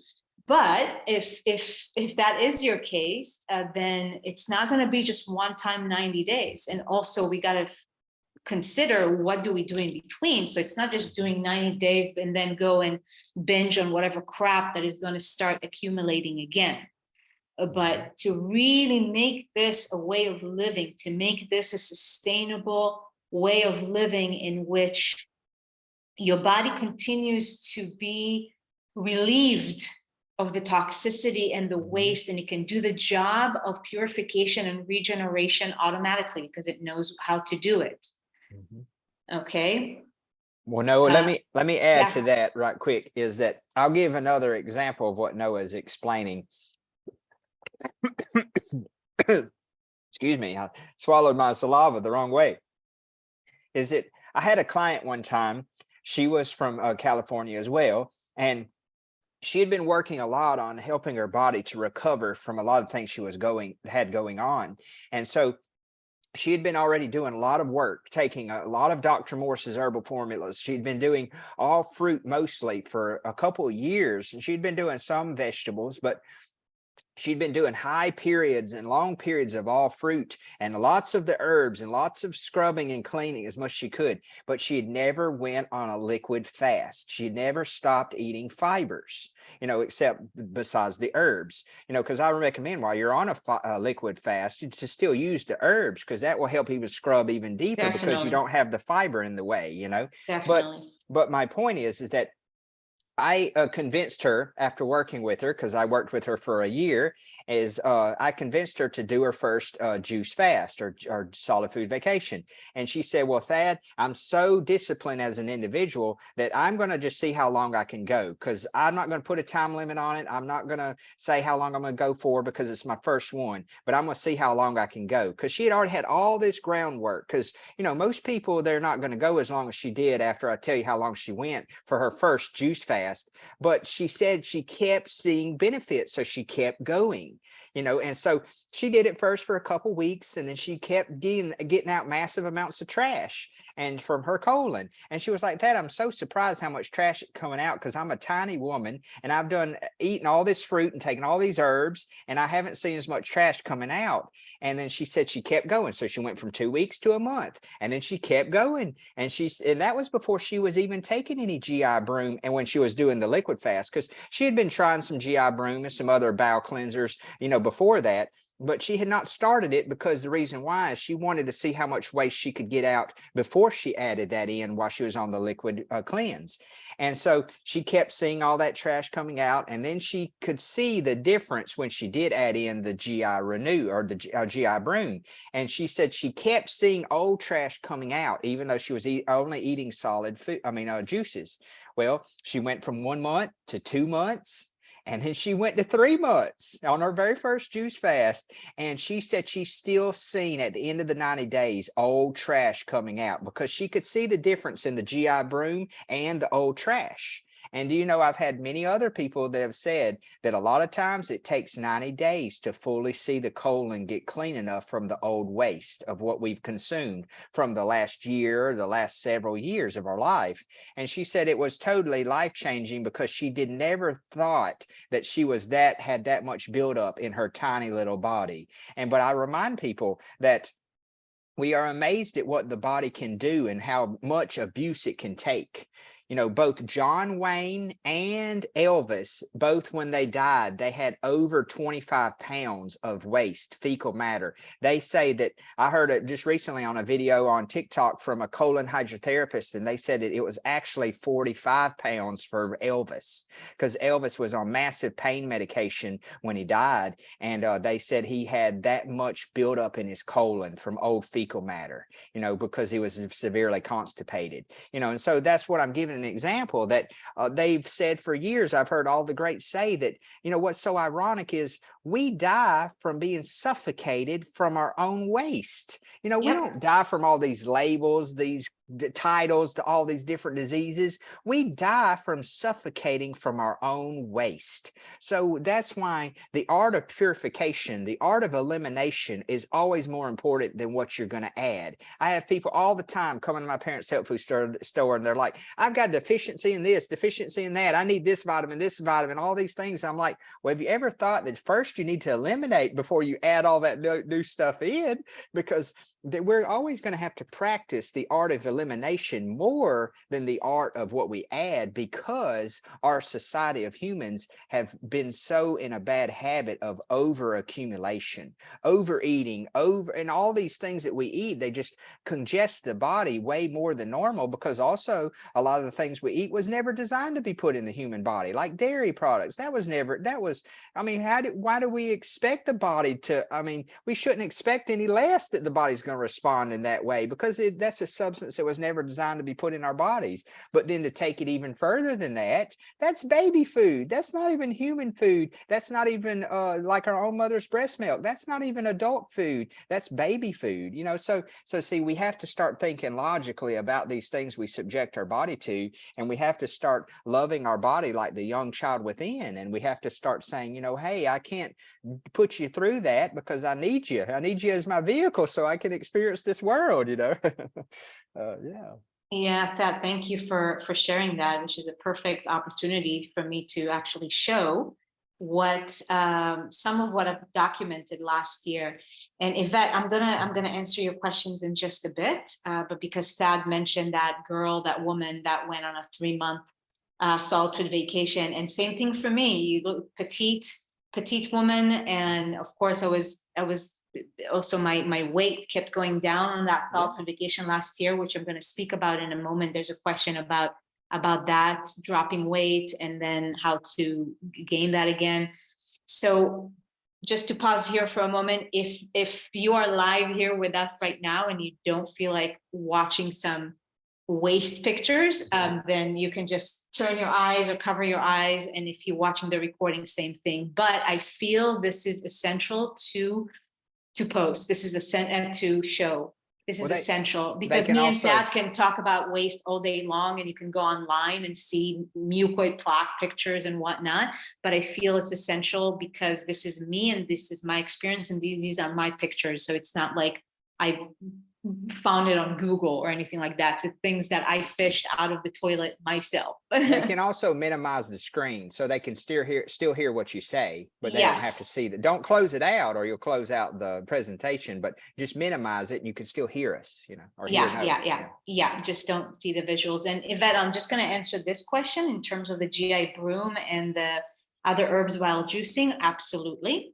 Highly recommend that, like Thad said, to support the process. I do have a YouTube video on my channel that I recorded last year as I finished my 93 days, and I addressed a lot of questions and how to go about an extended solitude vacation.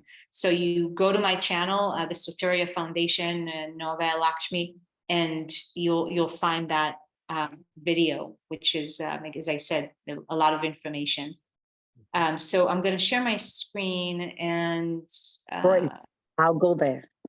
Okay, fantastic. I have I've got a couple images here, or not a couple, but I want to show, before I go into the pictures of last year and some of the waste, I really want to show this image right here. Well, no, before you comment, can I explain to them that most of what you see there is mucus? Because most of that whitish, yellowish looking stuff, that's mucus, yeah. Well, Thad, in this case, actually, I thought it was mucus too, but it's actually not. There's mucus in it, Well, it but could when be it's mucoid plaque and when mucus. That's what I'm saying. no, this is actually a worm. Oh, really? Okay. Okay. Yeah. So this is when it's mucus, it actually breaks quite Okay. easily. When it stays long like this and it doesn't break, this is warm.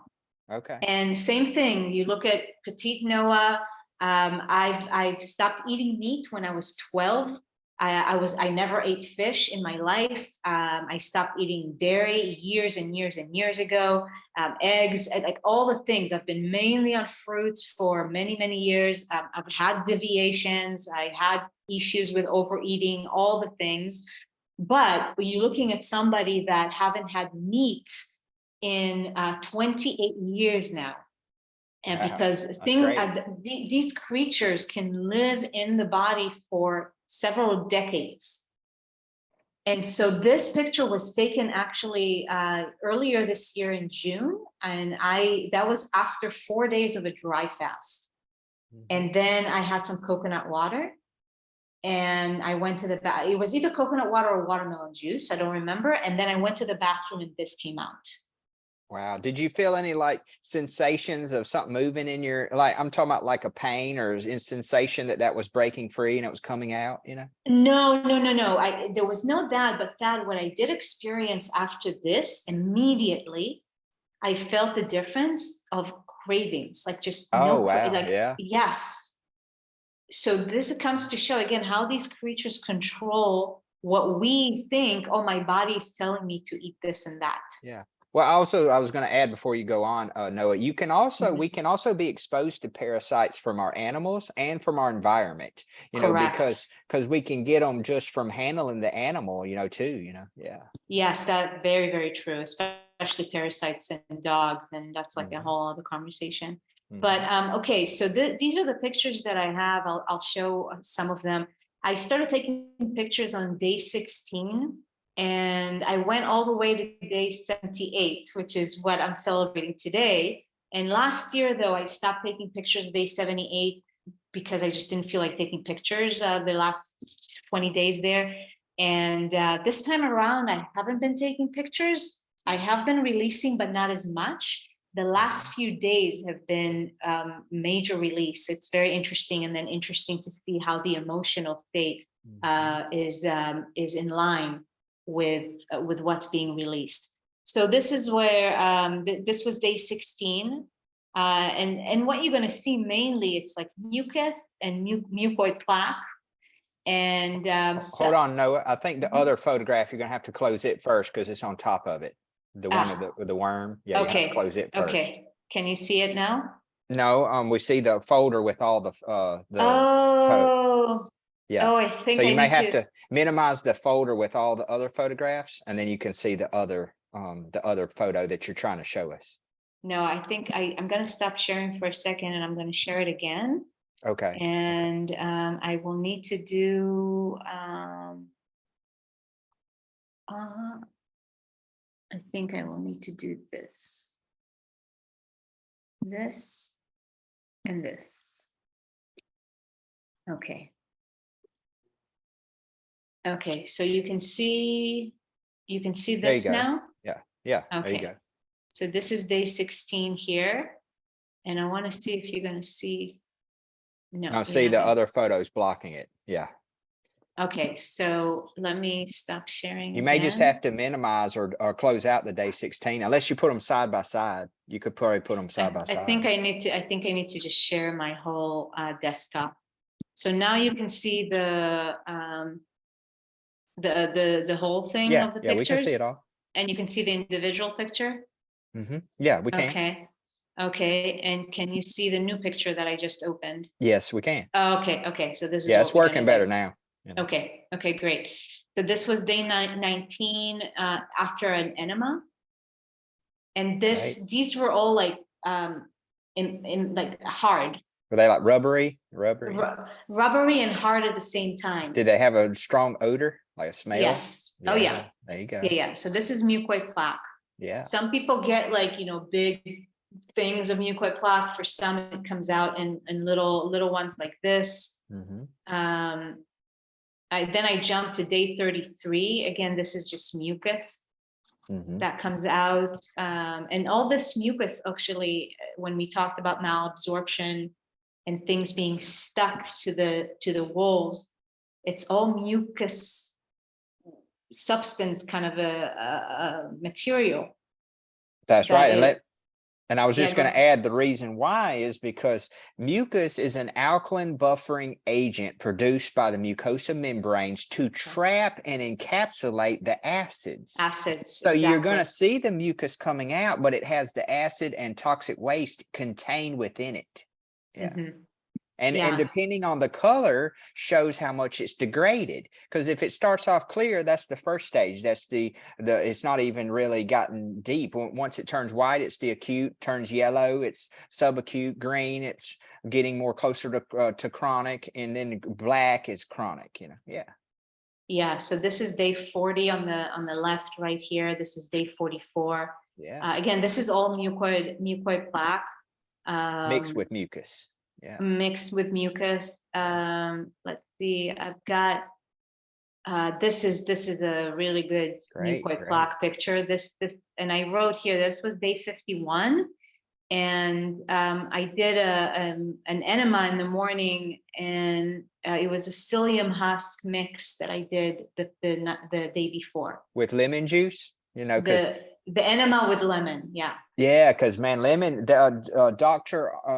Arnold Ehret group, called the Ehret fasters, it's the mucusless healing diet, the fasters, like to Professor Spira and all them, they've talked about for years, because Dr. Arnold Ehret talked about doing lemon enemas. Those are the enemas that I do. I don't do just water. I'll either do lemon or the heal all tea.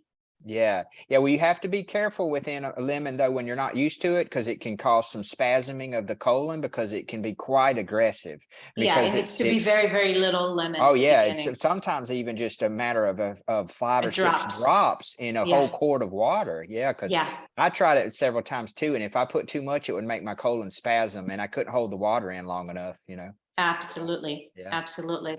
But also, Dr. Jensen, before you keep going, Dr. Jensen talked about you could do bentonite clay enemas as well. Yeah, I found that to be a bit messy. I tried so many things last year, and it was just too much of a mess. So I'm like, nah. Okay, so this is day 52. This was just morning with no enema. Wow.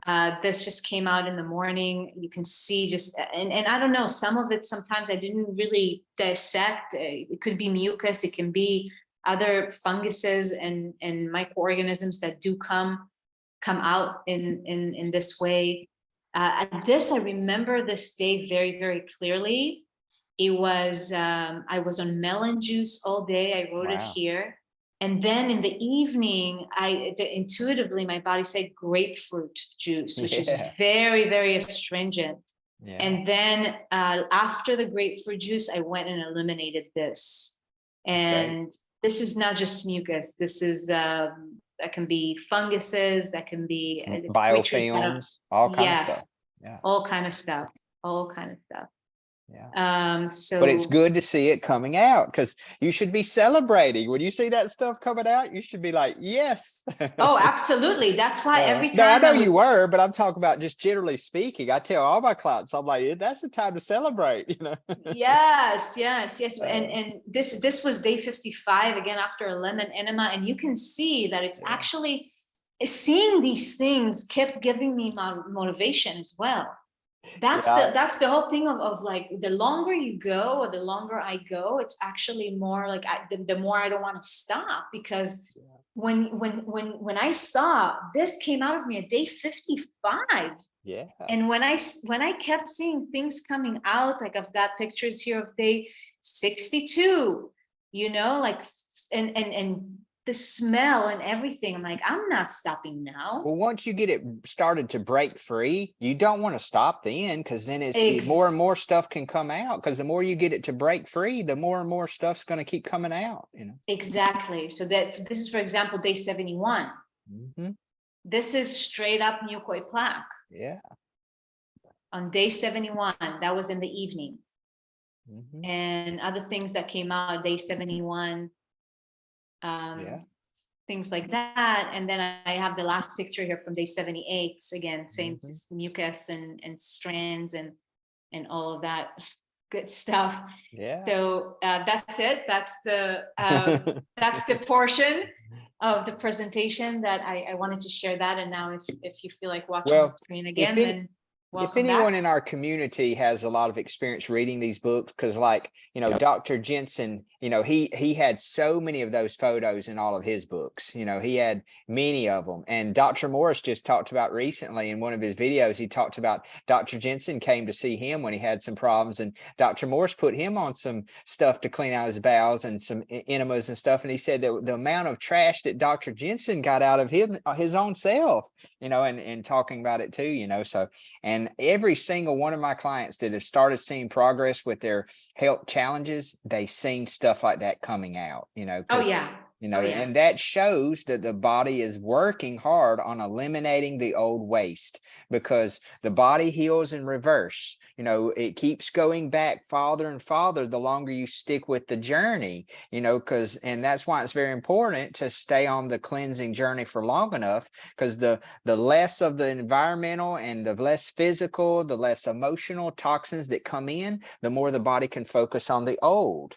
But if we have too much coming in at the same time while we're trying to eliminate, the waste from our body, it will only focus on what's most recently been deposited, and so that's why we have to make sure we have it very, very minute amounts that are coming in, for, currently, while we're trying to work on the old waste, and that's what's confusing sometimes for people, is because they don't realize they're not going anywhere because they're doing this, like some days they'll have good days and they'll go down deeper, but then they'll come back the next day because they'll have some emotional imbalance or something, or they'll fall off the wagon, and then their body has to work to get back to where it was, and so it's, yeah.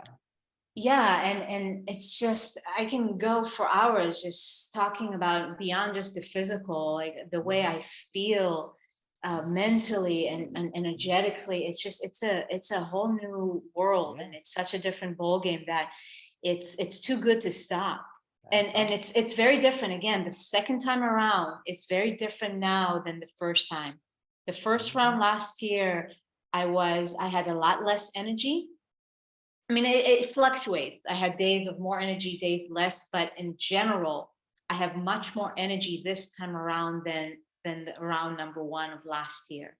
That's number one. And also, I've been doing a lot of dry fasting in between last year and this year, of just short intervals of 3 days or 4 days or 2 days and things like that. But that's one thing. And then the weight, I do want to address that. And then I'll answer some of the questions here in the chat, and we'll open up to vocal questions if people want to Well, before unmute themselves. Well, before you do that, Noah, we want to put the disclaimer again out there to everyone that Mhm. Noah has been doing lots of preparation in years even before this to get herself to where she could go this deep, because we have to be cautious. That's why even Dr. Moore said on some of his most recent videos, and even an interview that he just had with a lady, that he said that he's had to really back up and tell people to be really cautious with doing these deeper levels of fasting, because it can be too aggressive for where they're at on their health journey, because he was just saying that's why it can get really aggressive and how we have to be cautious. So that's why we want to keep putting the disclaimer out there that, work your way up to these deeper levels so that it's not too aggressive before your body mentally and emotionally and your spirit is ready for it. Yeah. Very true, Thad. Thank you for mentioning that. And I would like to add that the key to all of it, it's very true what Thad said on a physical level and emotionally, psychologically, to be prepared. And the foundation for all of it, and this is my focus always with everything that I share with people that I work with, and even in my own journey, that I come to learn that what really shifts someone's ability is how much you recognize who you are and what we call self-love. Because you can have, even because I've seen it, people with not enough, a lot of preparation, actually, like coming from pretty toxic consumption, not necessarily fruit eaters for 10 years, perhaps even flesh consumption and whatnot, and going into a long juice feast or whatnot, and actually being really okay because their mental attitude and their why and the recognition of who they are and why they want to do it is so strong that it has the ability to overcome any toxicity in the body, actually. And when healing crises do arrive, they actually have that mental capacity to be with it. So there are many different factors, and we all have different paths basically leading us to the same place, but different ways to go about it. And it's true what Thad said in terms of a disclaimer. This is my experience, Noah. It doesn't mean that it's going to be your experience or that you're ready to jump into a solid food vacation tomorrow, but also it might be the case that you are ready, just like I was told, Noah, solid food vacation, and something inside of me said yes, and I didn't look back. So it's really up to you to know where you're at, what's available for you. And then of course support is also key. You know, that's why we have people like that and myself and different groups in which you can be supported and guided, so you don't do it alone. Because yeah, there's a lot of gray areas between the black and the white. Let's just say that. That's right. Well, we just want you guys to be safe in your approach, because you know, our egos and our mental state, we can say, oh, I can handle it. I could jump up there faster than when I'm ready. And we have to sometimes be reminded to be very humble with ourselves and not get too impatient or not to get too excited and jump too quickly to the deeper levels, unless you have a life-threatening condition and you're doing it to save your life. That's the only stipulation, you know. Yeah.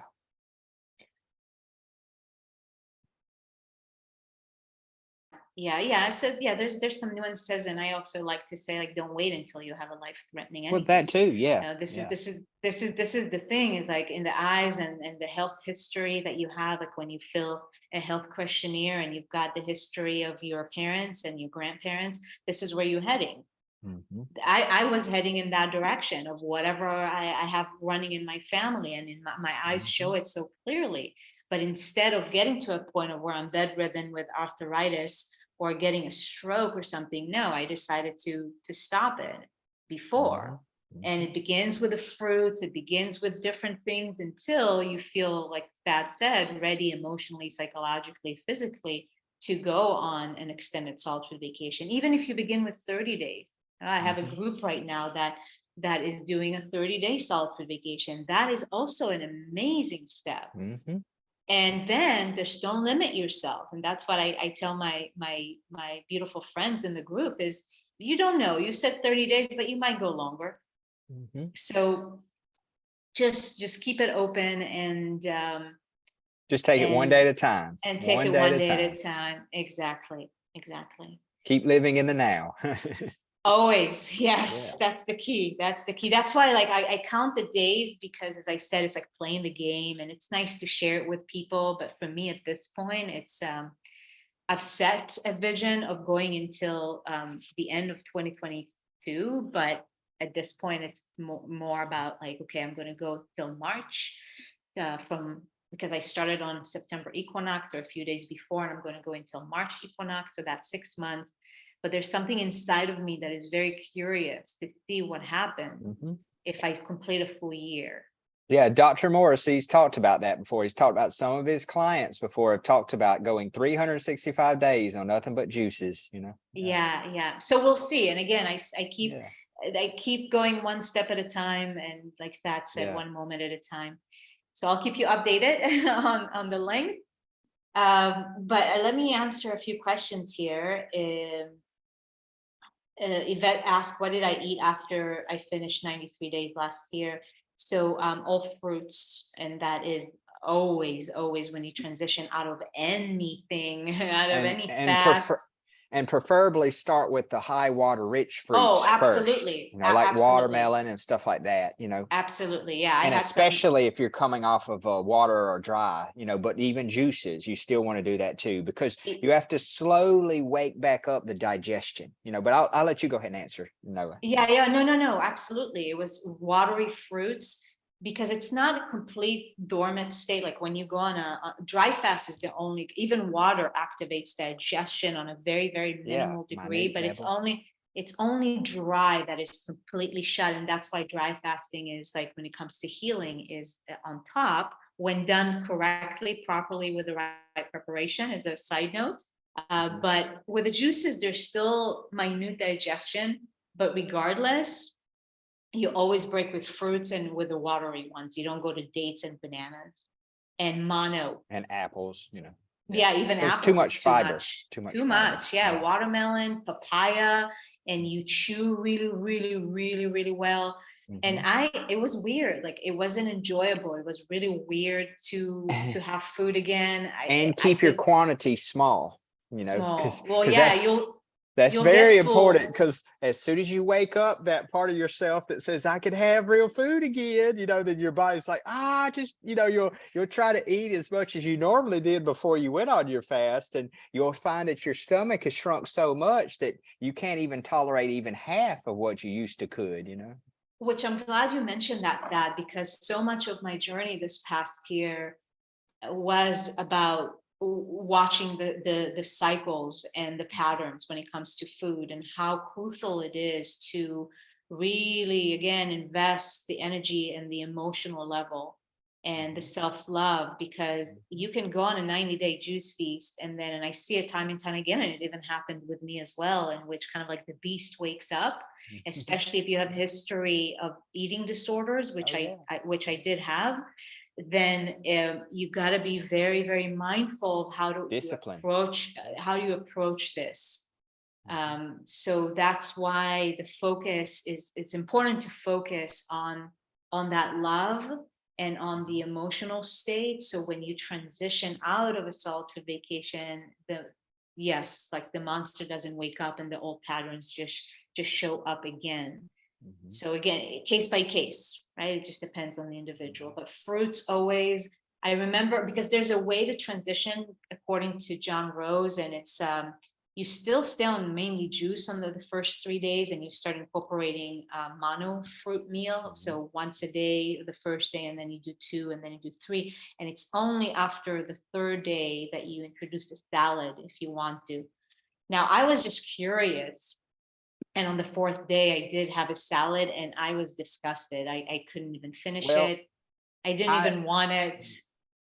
I would say that's way too soon, you know, because I thought so too. Yeah. Especially for 90 days. Now, I would say maybe 3 or 4 days going back to eating a salad after maybe 30 days. But if you've been 90 days on nothing but liquids, you need to at least wait a week before you eat anything really fibrous, you know, because that's going to help because I tried it. I came off of a 21-day water fast, and I tried to have a salad after a week of my first week, and my body rejected it, and I had bad pains, you know, but also I overate because I woke that part of myself back up too fast, you know. So I'm just saying we have to be really cautious, because sometimes the digestion really shuts down strongly, and it takes a little while to get it. So that's why it's better to do it in a progressive manner. Keep just slowly incorporating more stronger fibrous foods until you can finally be, and especially it depends on what's in your salad. If your salad just mostly leafy greens and some tomatoes, some cucumbers, something like that, it's real soft,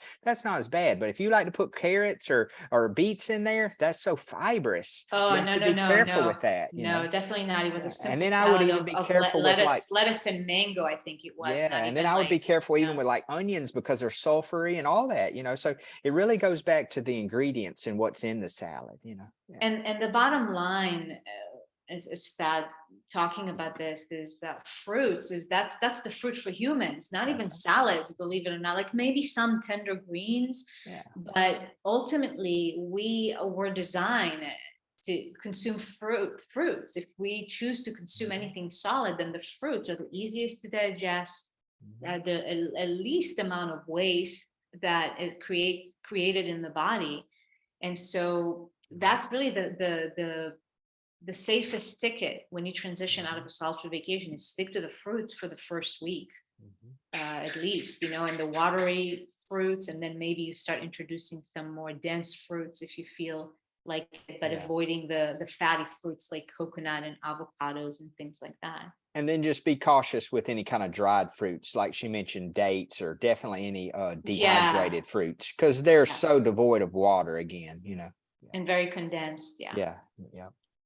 So Yvette is asking here if able to kill parasites whole on a solitary vacation, or do you need some herbs? So just to understand the world of parasite really is in the most concise way, to kill parasites, you do need the herbs. The herbs are, I just hands down, especially when it comes to parasites, you've got to bring, and for some people, like they're so infested, and as I said, it's not even just in your gut, that you got to bring the herbs. Those are the tools to help us. Now, parasites will naturally leave when they don't have a job anymore. And what feeds the parasites and the fungus is the waste. If you eat meat, or if you eat things that those microorganisms need to come and clean up, like Thad mentioned earlier, candida, we have it in the body, and they come in larger amounts when there's a job to be done. But if you don't create waste, if you just stay on fruits, parasites don't like that. So they're going to leave. But in most cases, like, you got to bring the herbs, because there's such a population of parasites that if you don't take care of that, it's going to be hell in terms of the cravings also, and the emotional aspects and the mental aspects. So herbs are Well, essential.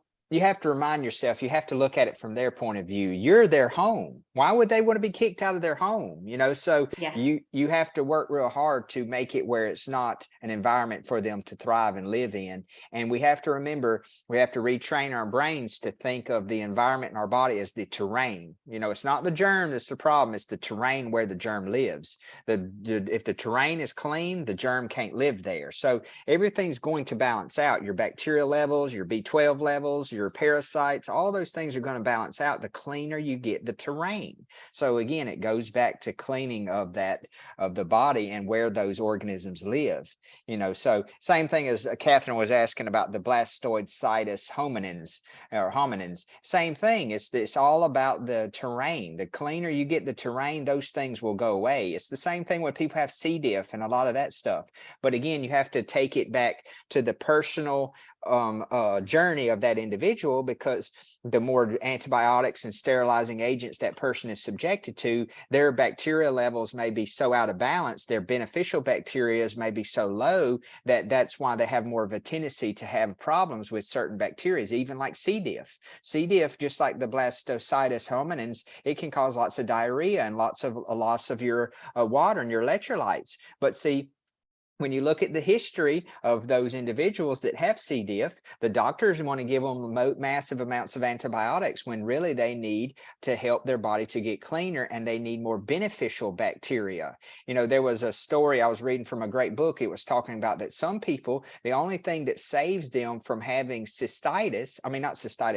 diff, is a fecal transplant. It's an actual peel of someone's poo that's loaded full of beneficial microbes that helps their colon have a re-inoculation of those beneficial microbes that then helps them to get over the C. diff. And it's just really sad, because the medical association wants to keep giving them more antibiotics. There was a lady that she was on death's door. She was having diarrhea and she was throwing up and vomiting so much they couldn't keep her electrolytes stabilized. They'd already given her like 20 different antibiotics. So the only thing that saved her life was that fecal transplant that she got from the good bacteria.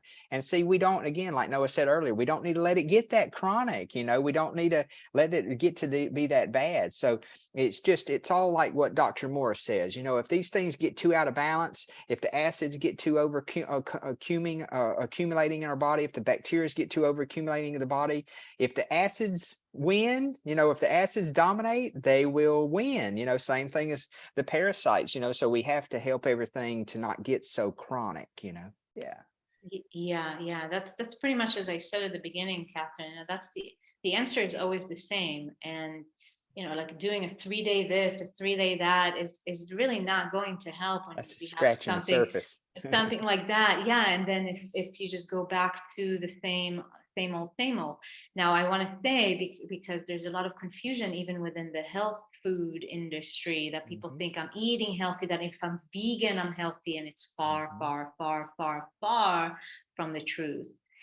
Things like beans, things like grains, and even cooked food alone is quite toxic to the body. It creates waste.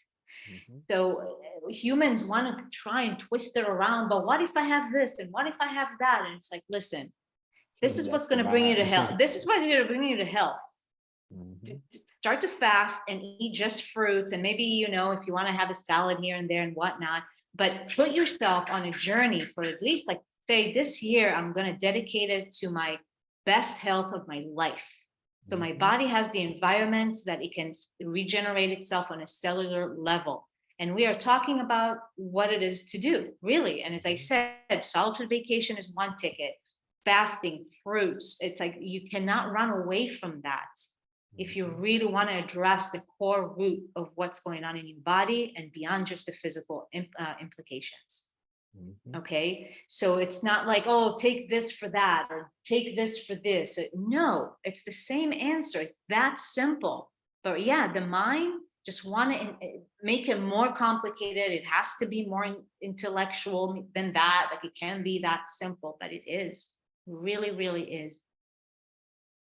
Yeah, yeah, it is. But it just goes back to our mind wants to overcomplicate it, and we have, and that's human nature. We want to have a tendency to overcomplicate things instead of keeping it simple.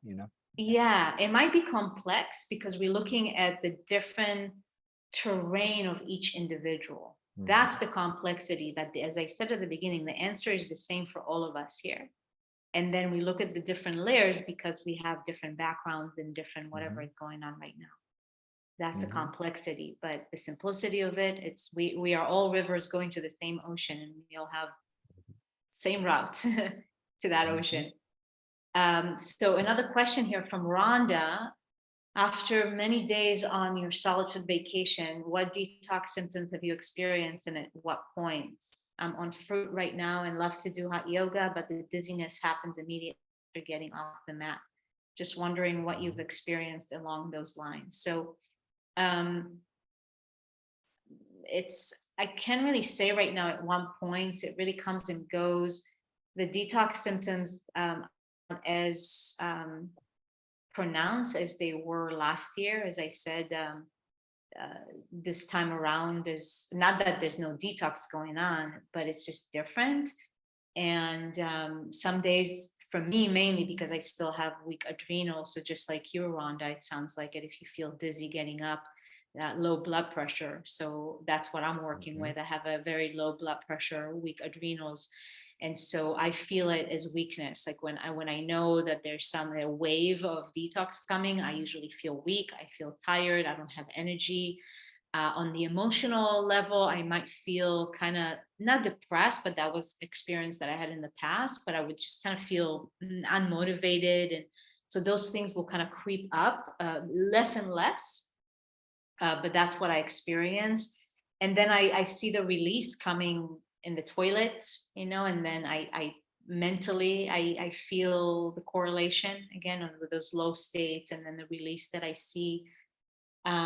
So it's hard to say what points because it really is, there's no logic behind it. It's just different ways that come and go. And yeah, so Well, that's my let me experience. let me add to it too, Yeah. is that I've also given Rhonda an iridology reading. And so I'm not revealing any of her, private information that I know that she wouldn't like me to share.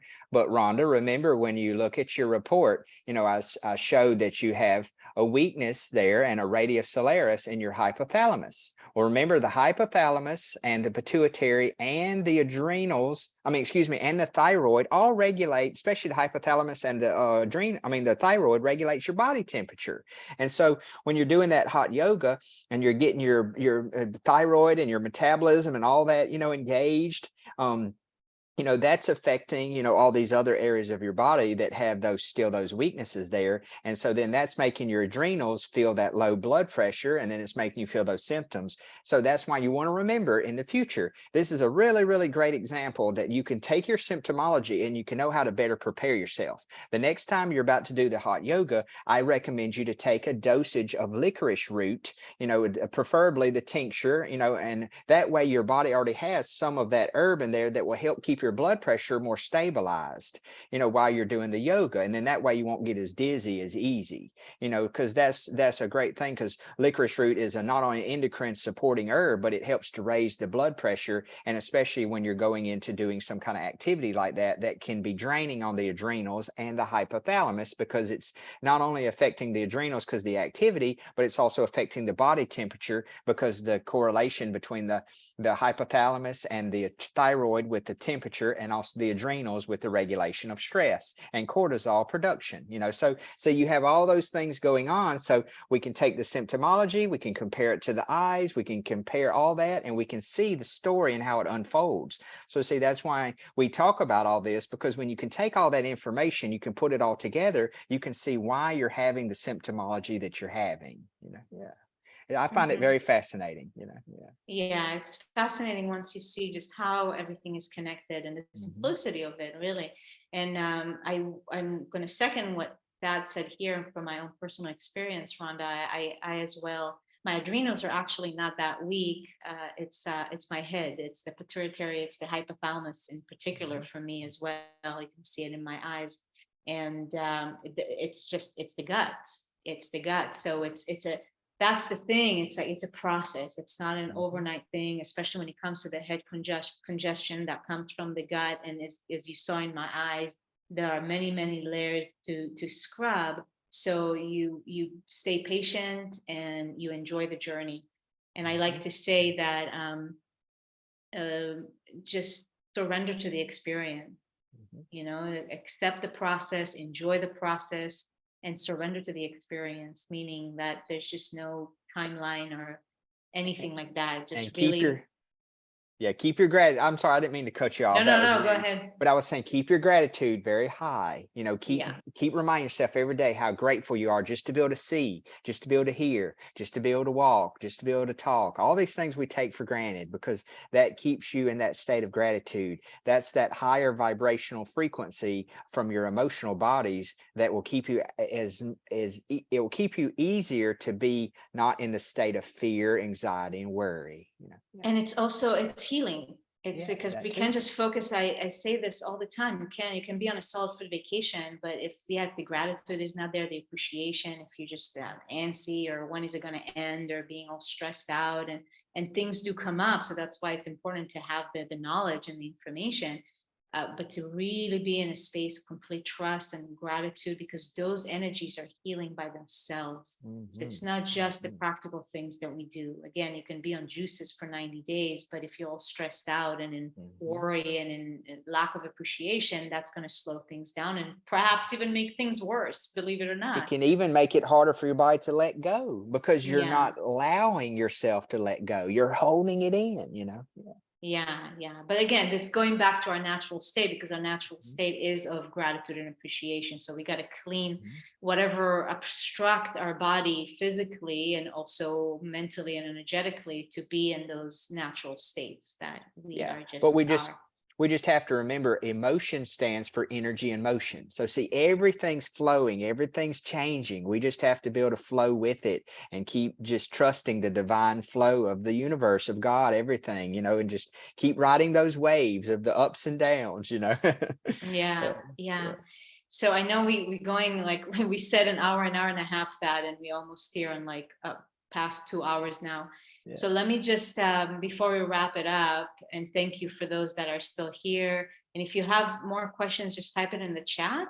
And I'm going to read a question here that was posted in the Telegram group, that somebody's asking, while doing a long juice feast and blending it with chronic feasting in between. And chronic feasting means just no consumption, or what is called dry fasting. How to stay grounded and present in this world. Sometimes it becomes difficult to stay in the body and remain a part of this world, as the consciousness remains so detached and beyond in the subtle world that it gets difficult to deal and understand the egoistic problems of this world. So it's a more of a spiritual question, which I really love. And I would say for this particular question that it's basically to be in this world but not of it. So you could be, well, number one is if you feel that you're too out there when you're on juice or non-consumption, and for many people that's the case, you got to do extra grounding practices on a regular basis. And when I say a regular basis, it's not even every day, but throughout the day. Somebody like you absolutely must live somewhere when nature is present, that you can be outside barefoot, lay on the ground, swim in fresh water if it's an ocean or a river. You gotta do the practices that keep you grounded day in and day out. Be around trees and the earth for individual like this, to stay more grounded. And when it comes to the, oh yeah, go ahead. I would just say bodies of water. That's also important too. Yeah. And when it comes to the consciousness, it's actually, it's not a bad thing to be detached, in a sense that you don't get caught up in the drama. Because I can tell you for myself, like, yeah, I don't get on board with all, like he's saying here, the egoistic problems or whatever the show is showing. It's okay to be detached, not to ignore that that's what's going on, but we are powerful creators.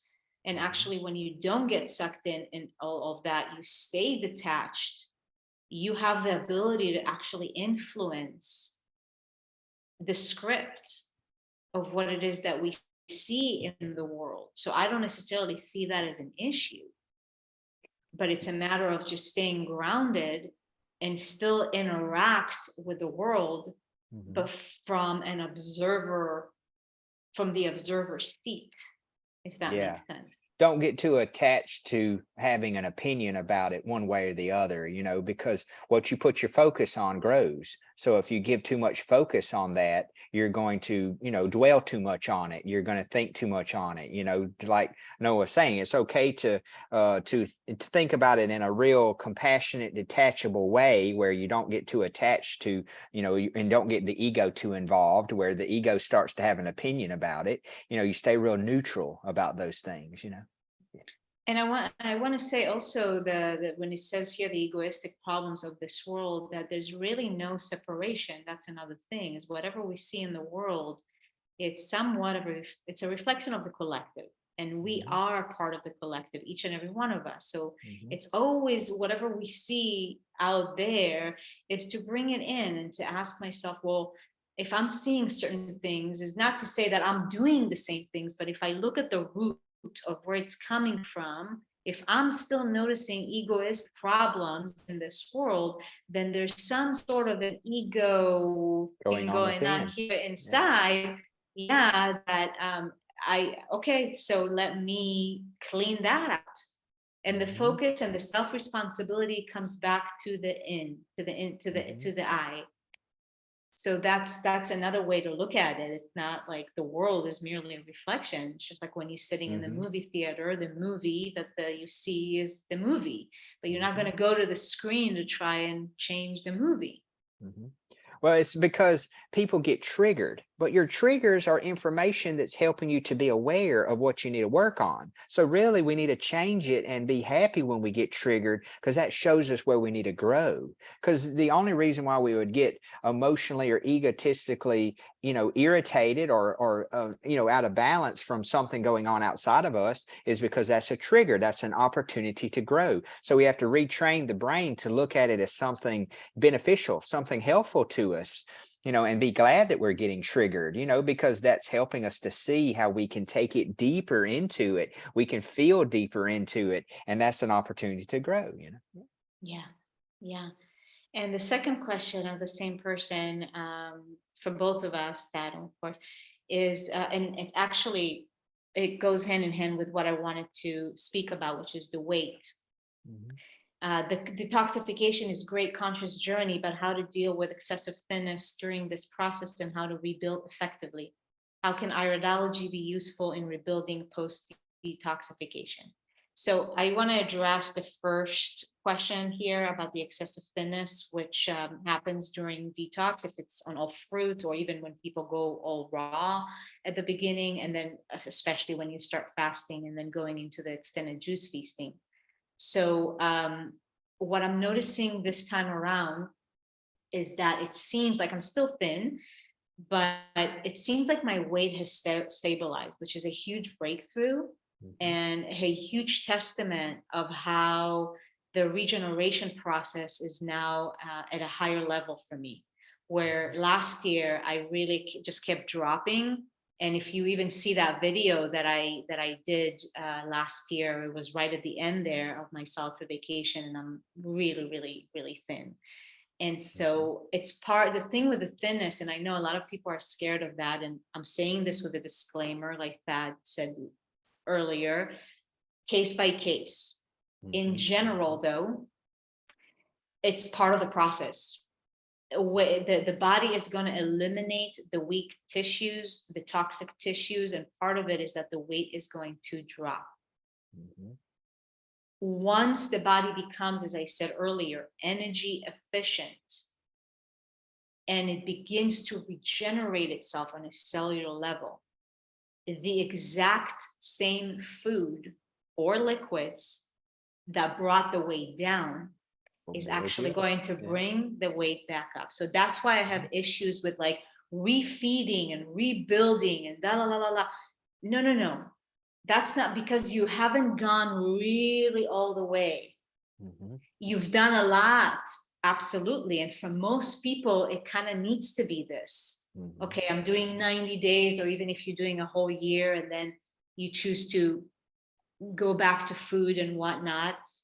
But the thinness, the shedding of weight is part of the process that cannot be avoided.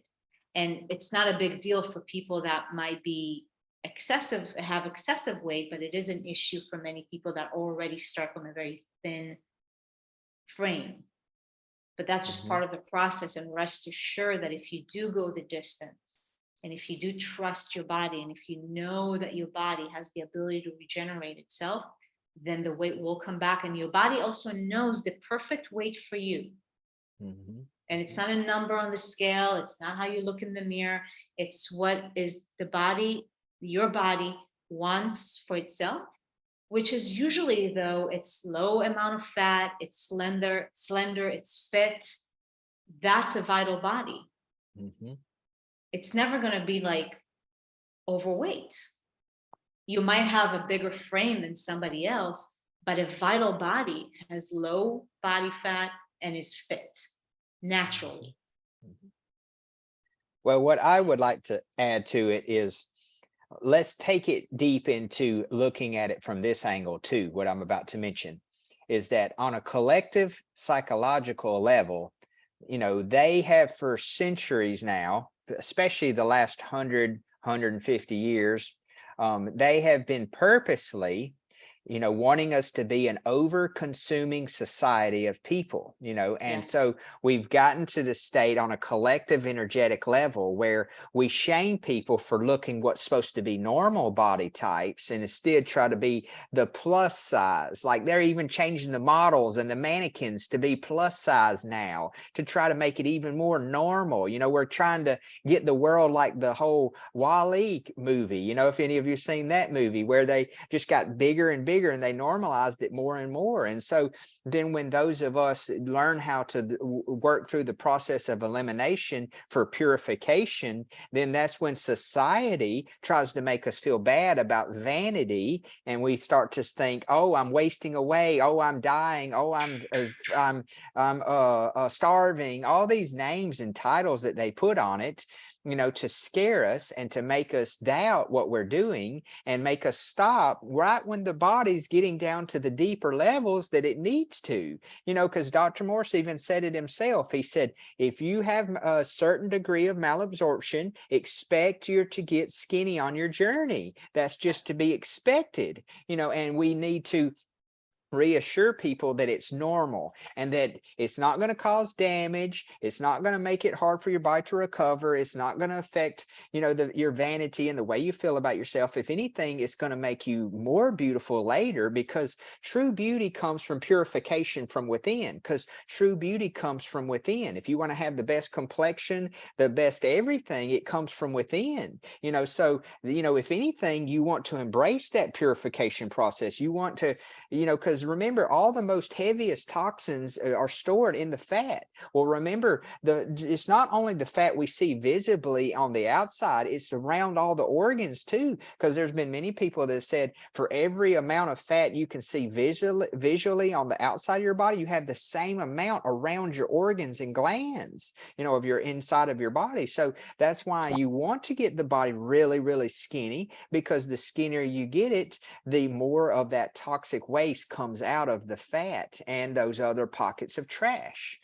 So again, it's just about looking at it from a different angle and saying, I don't care if I have all these people coming up to me saying, you look like you're, because I even had the same thing happen to me when I was on my water fasting. I had people coming up to me and my parents and my ex-girlfriend and all these people saying, Thad, you got cancer, because they had never seen me that skinny before, because I got all the way down to 140 pounds, 140, 150 pounds when I was doing my water fasting, and right now I'm around about, 180, 200, somewhere around there. And so my point that I'm making is that when you get lower than what's normal and what people have seen you at, especially when you used to be close to 300 pounds, they start to really worry. And then that puts that fear back onto you and makes you doubt what you're doing, when really you have to stand firm and say, this is my personal journey. I respect that you feel concerned about my personal journey, but this is my personal journey. Please do not puke your emotions and your judgment on me just because you're worried about what I'm doing. I appreciate and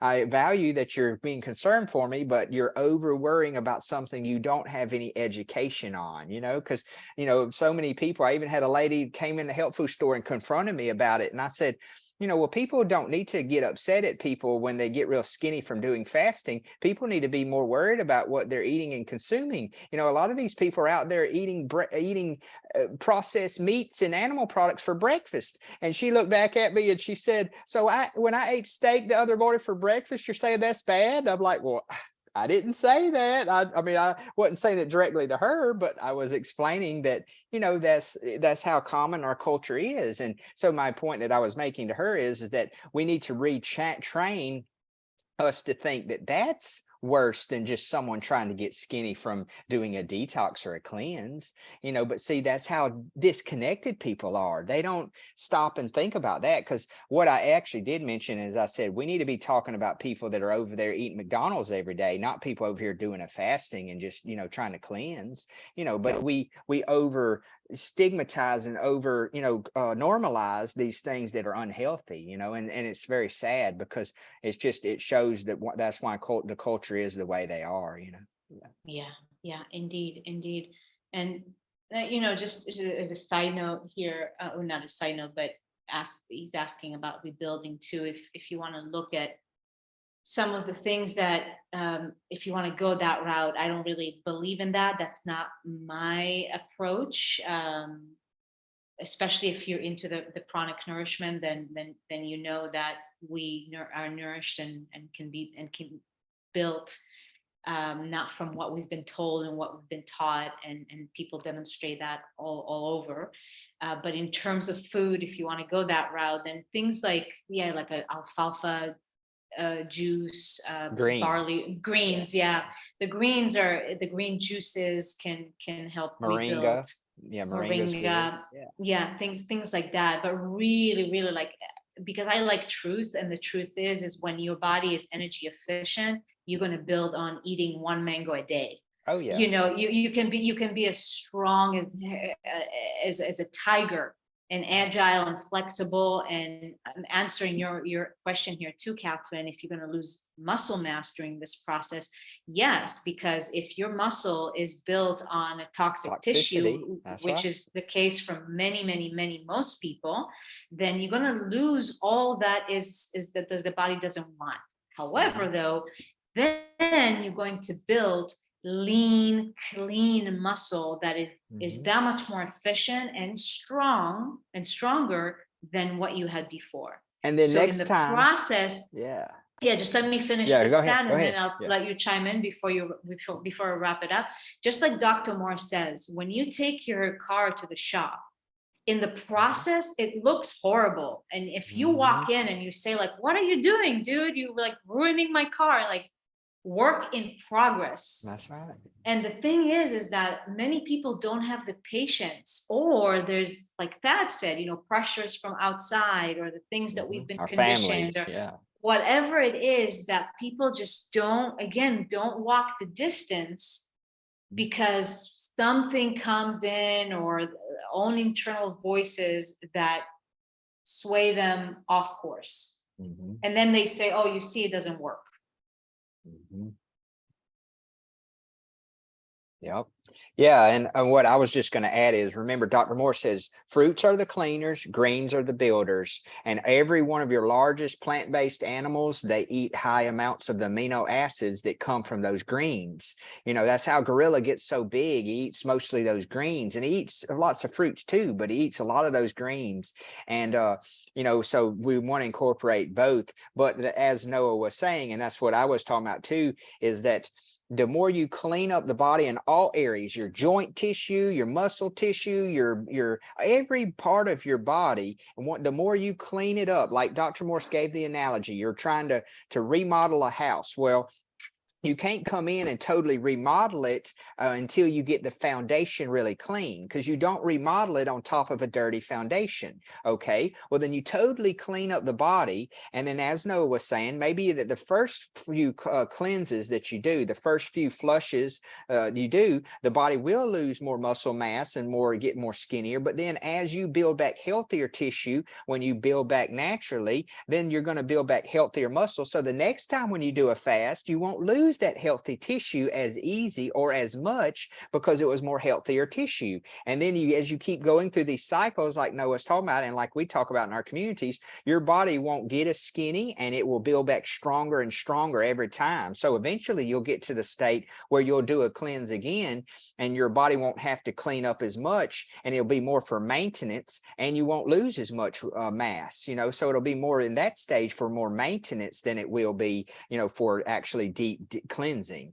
So I encourage my clients to do rounds of 3 process: cleansing, maintaining, or the maintenance, where you're just trying to maintain what's your progress from cleansing, and then the building phase with just natural things that are like the greens, and maybe small amounts of the omega-3, like some hemp seeds or chia seeds or flax seeds, because we need more omega-3s. But you want to get those as fresh as you can, and smaller amounts, but like we all talk about, though, those are not needed as much during the normal phase of our lives, because those are more of your building foods. But essential fatty acids are what we need when we consume fat. We actually need those essential fatty acids even more than we need normal fat, because that's what we need, and you can get it some from watercress. You can get it some from other sources besides, and you can get it some from some fruits too, the omega-3s. But I'm saying for people that are really deficient, sometimes they have to bring in those fresh seeds too, but again, that's in the building phase, because then after a time, you will still build up some metabolic residue from those seeds, even though they're the kind of seeds we need to consume when we want to consume fats like that.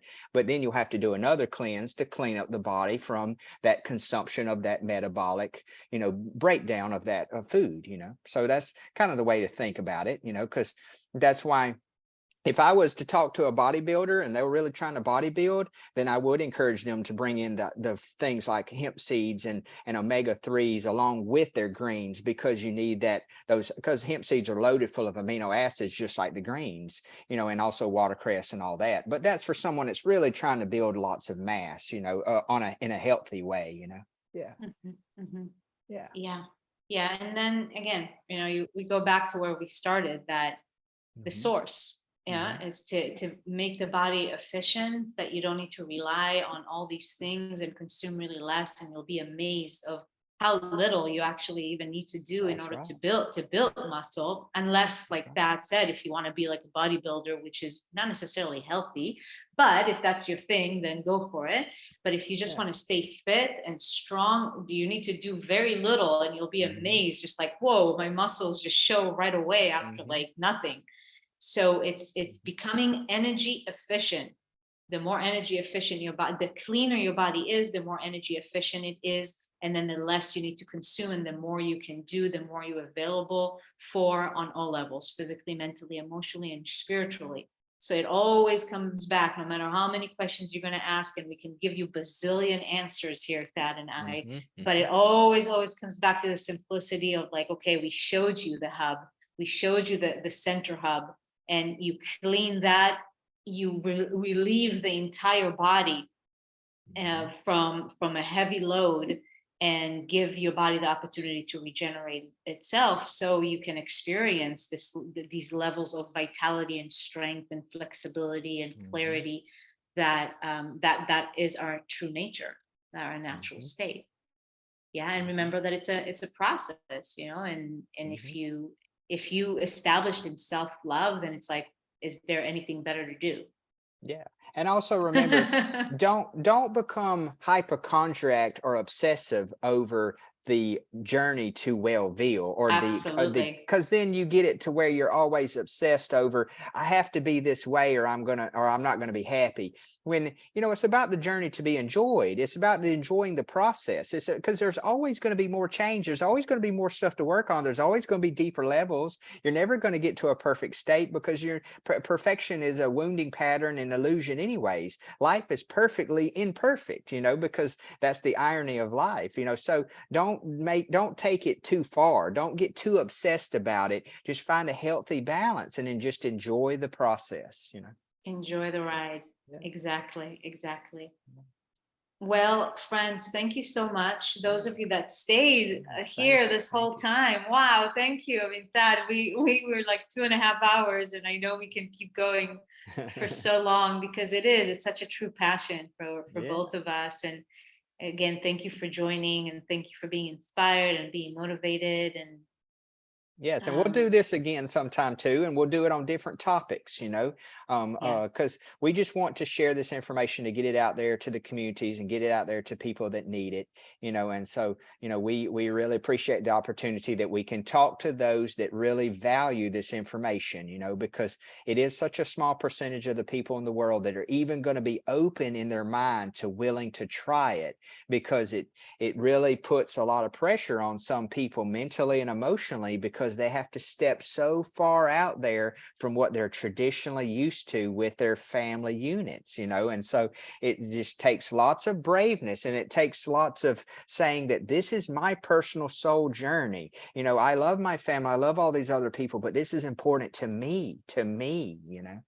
yes, 100%, Thad. Thank you for mentioning that. And also to remember that small steps, again, you may not be ready to start a 90-day solitude vacation tomorrow, but what are you ready to implement? What are you, it's like, depending on who you are, where you are at, nothing is too little, nothing too small. There's no such thing, because the one little step that you are able to take tomorrow is going to lead you to a solitude vacation of 100 days, maybe a year from now, or 5 years from now. It doesn't matter. So That's right. whatever, that's the message here that I would love to leave you with, is to just tune in with yourself. What is one step that you can start, like right now, or tomorrow, you know, not next year, not 3 years from now, but right now. It can be as super tiny or bigger, but one thing that you can implement, one thing that you can commit to. And yes, we are coming into the holiday season in the majority of the world, and it's actually the best time, like Thad said. Like, just if we keep perpetuating the same traditions and the same unhealthy attachments, actually, and unhealthy traditions, just to please our families, or not wanting to be the odd one that is not eating the turkey or whatever they put on the table. Maybe this year you are the brave one. It's like, you know what, I'm not gonna gorge on Christmas and get drunk on food. I'm actually going to do something different, you know, and actually share more health with my family, because I love them. I have one quick example is I did one of my, I think it was either my first or my second 21-day water fast that I did it in November of 2015. And I remember Thanksgiving, I was still on the fast, and they, my ex-girlfriend's parents, they brought me a bowl of ice, you know, for when I was sitting there at Thanksgiving with them all, you know, and they were like doing it as a joke, but still I didn't give in, because I wasn't ready yet to break it. clients. So I just still, visited with them and everything. And I was going to be open about it, when normal people or some people would be hesitant to even, go around people like that. But that sometimes when we have to stand up for what we need to do for ourselves, Yeah. and while I'm talking, what I want to leave everyone with is, we very much appreciated talking with you all, but I wanted to leave you with is just remember cause and effect. Remember that universal rule. Be aware of every action you take. Your thoughts can create your reality. Your voice is like your wand that creates your reality, like your magic wand. Your actions come from the thoughts and the words you speak, so you have to be aware of every action that you take, because you want to think in your mind, are these actions going to create the reality I want to experience, or is this going to create a reality that I don't want to, that's just continuing these same patterns that I've lived all my life? So the more we're aware of that universal law of cause and effect, then we can be aware of every action we take, and we can ask ourselves, is this an action that's leading to my betterment of myself and betterment of my life experiences, or is this holding me back? And don't try to be too perfect on yourself either, but just try to be more aware of the actions you're taking, because then you can keep saying, well, today I feel good and I want to invest more into what I want to see come true. Go to bed dreaming about what reality you want to see come true. Don't go to bed dreaming or thinking about your worries and concerns and thoughts and all those things that are negative. Try to go to bed thinking about the things you want to see come true in your life. Yeah. Aho, Thad. Well said. Well said. Yeah. So again, thank you, everyone. And if you're watching the recording and you found this to be valuable, please share it. If it's on the YouTube that you're finding this, or whatever channel you're coming to this video, then just share it, because this is important, as we know. And Yeah, and before I end, I just want to say I'm still having an iridology contest where I'm giving away an iridology package, and the deadline to enter that is December the 15th. So if you're interested in that, just contact me and let me know, and I'll give you the instructions on how you can enter the contest. okay, excellent, excellent. So yep, that's that. And I highly recommend, if you've Thank never you, had guys. an iridology reading also. um that is, as I said, is wonderful. I do them as well, but that is he's more passionate, not more passionate, but he likes it more than I do. I like to work with people for sure, but that is the eye guy. And maybe we can team up, Yeah. that you can be the eye guy and I'll do other things. And that everybody stays in their zone of genius and pleasure and joy. Yeah. I just like All to right. help wherever I can help. Yeah, exactly. Just being of service. So thank you, friends. Have a beautiful rest of your day or your evening, wherever you may be, and we'll see you again soon. Yes. Much love to you all, guys. See you Bye for next now. time. Bye-bye.